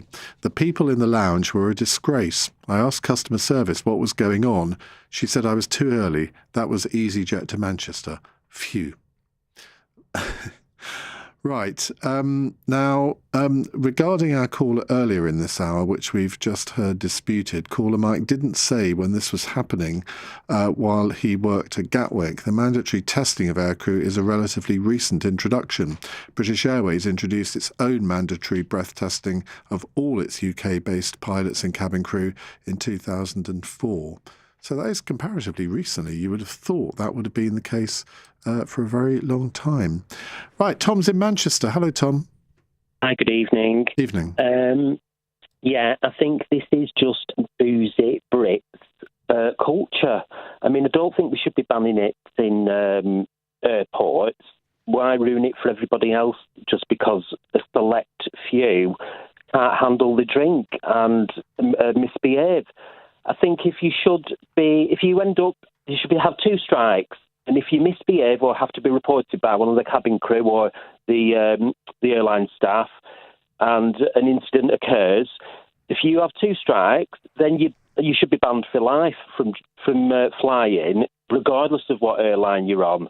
I mean, I think that would be enough of a deterrent to warrant people thinking twice. I can see how you can ban someone from an airline, but you can't ban them from flying on every airline, can you? How would you enforce that? Well, we've got a digital passport for a start. So? Well, it gets scanned, doesn't it, at the airport? I see what you mean. Yeah, I'm sure there's ways around restricting somebody's travel, isn't there? Well, if there isn't now, there soon will be, the way Keir Starmer's going on. So that's a different story. It is. And you won't. I think maximum penalties as possible for unruly behaviour on an aircraft. There's just no excuse for it. It's a dangerous situation to put. And there's other people on board as well. You've got to think of, kids and families with babies and things like that. No, but people don't think like that, do they? Because it's all about them. Yeah. Boozy Brits. That's what it is. Yeah, well, as I say, I personally have never been on a flight where I've had that problem, but obviously it does exist, and clearly more often than we possibly think. Thank you very much indeed, Tom. Bev says, someone just said Ryanair don't serve more than 2 drinks. My daughters flew from Venice recently. The man sitting across the aisle ordered 3 beers and 3 whiskies, and their flight was not pleasant. Well, you'd like to think that was the exception rather than the rule, wouldn't you? And according to Michael O'Leary, it definitely is. Right, text here from Geraldine. I work in Prague and go there every 2 weeks. I fly with BA and lots of drunk stag parties on board. It's not only the cheaper airlines. I think I saw young Corey on the flight. No, I've made that bit up. Geraldine, thank you very much indeed for that. So, thank you for all of your calls and messages this evening. I'm back tomorrow from 7. Don't forget, it's polling day tomorrow. If you've got elections in your area, please do go out and use your vote. If you missed any of this evening's show, you can listen back on our free Global Player app or the LBC app, where you can stay up to date with all the latest news, videos and opinion. Download the official LBC app now for free from your app store. Coming up at 1 on LBC, it's James Harrison, but right now, in for Ben Kentish, it's that drinker himself, Henry Riley. Yes, famously sober though tonight. Thank you, Ian. Good evening at 10 o'clock. I think there's a lot of frustration amongst the business community. There does appear to be a lack of understanding of how businesses work. Just one of a range of business leaders who backed Labour's economic agenda and is now critical. This as WH Smith closures are announced. How difficult is it doing business in Britain today? At 11. These will be historic pictures. They will tell another generation how we celebrated Victory in Europe Day and how we thank the service chiefs who worked so valiantly to make it possible. Well, now 2 in 3 Gen Z adults don't know that VE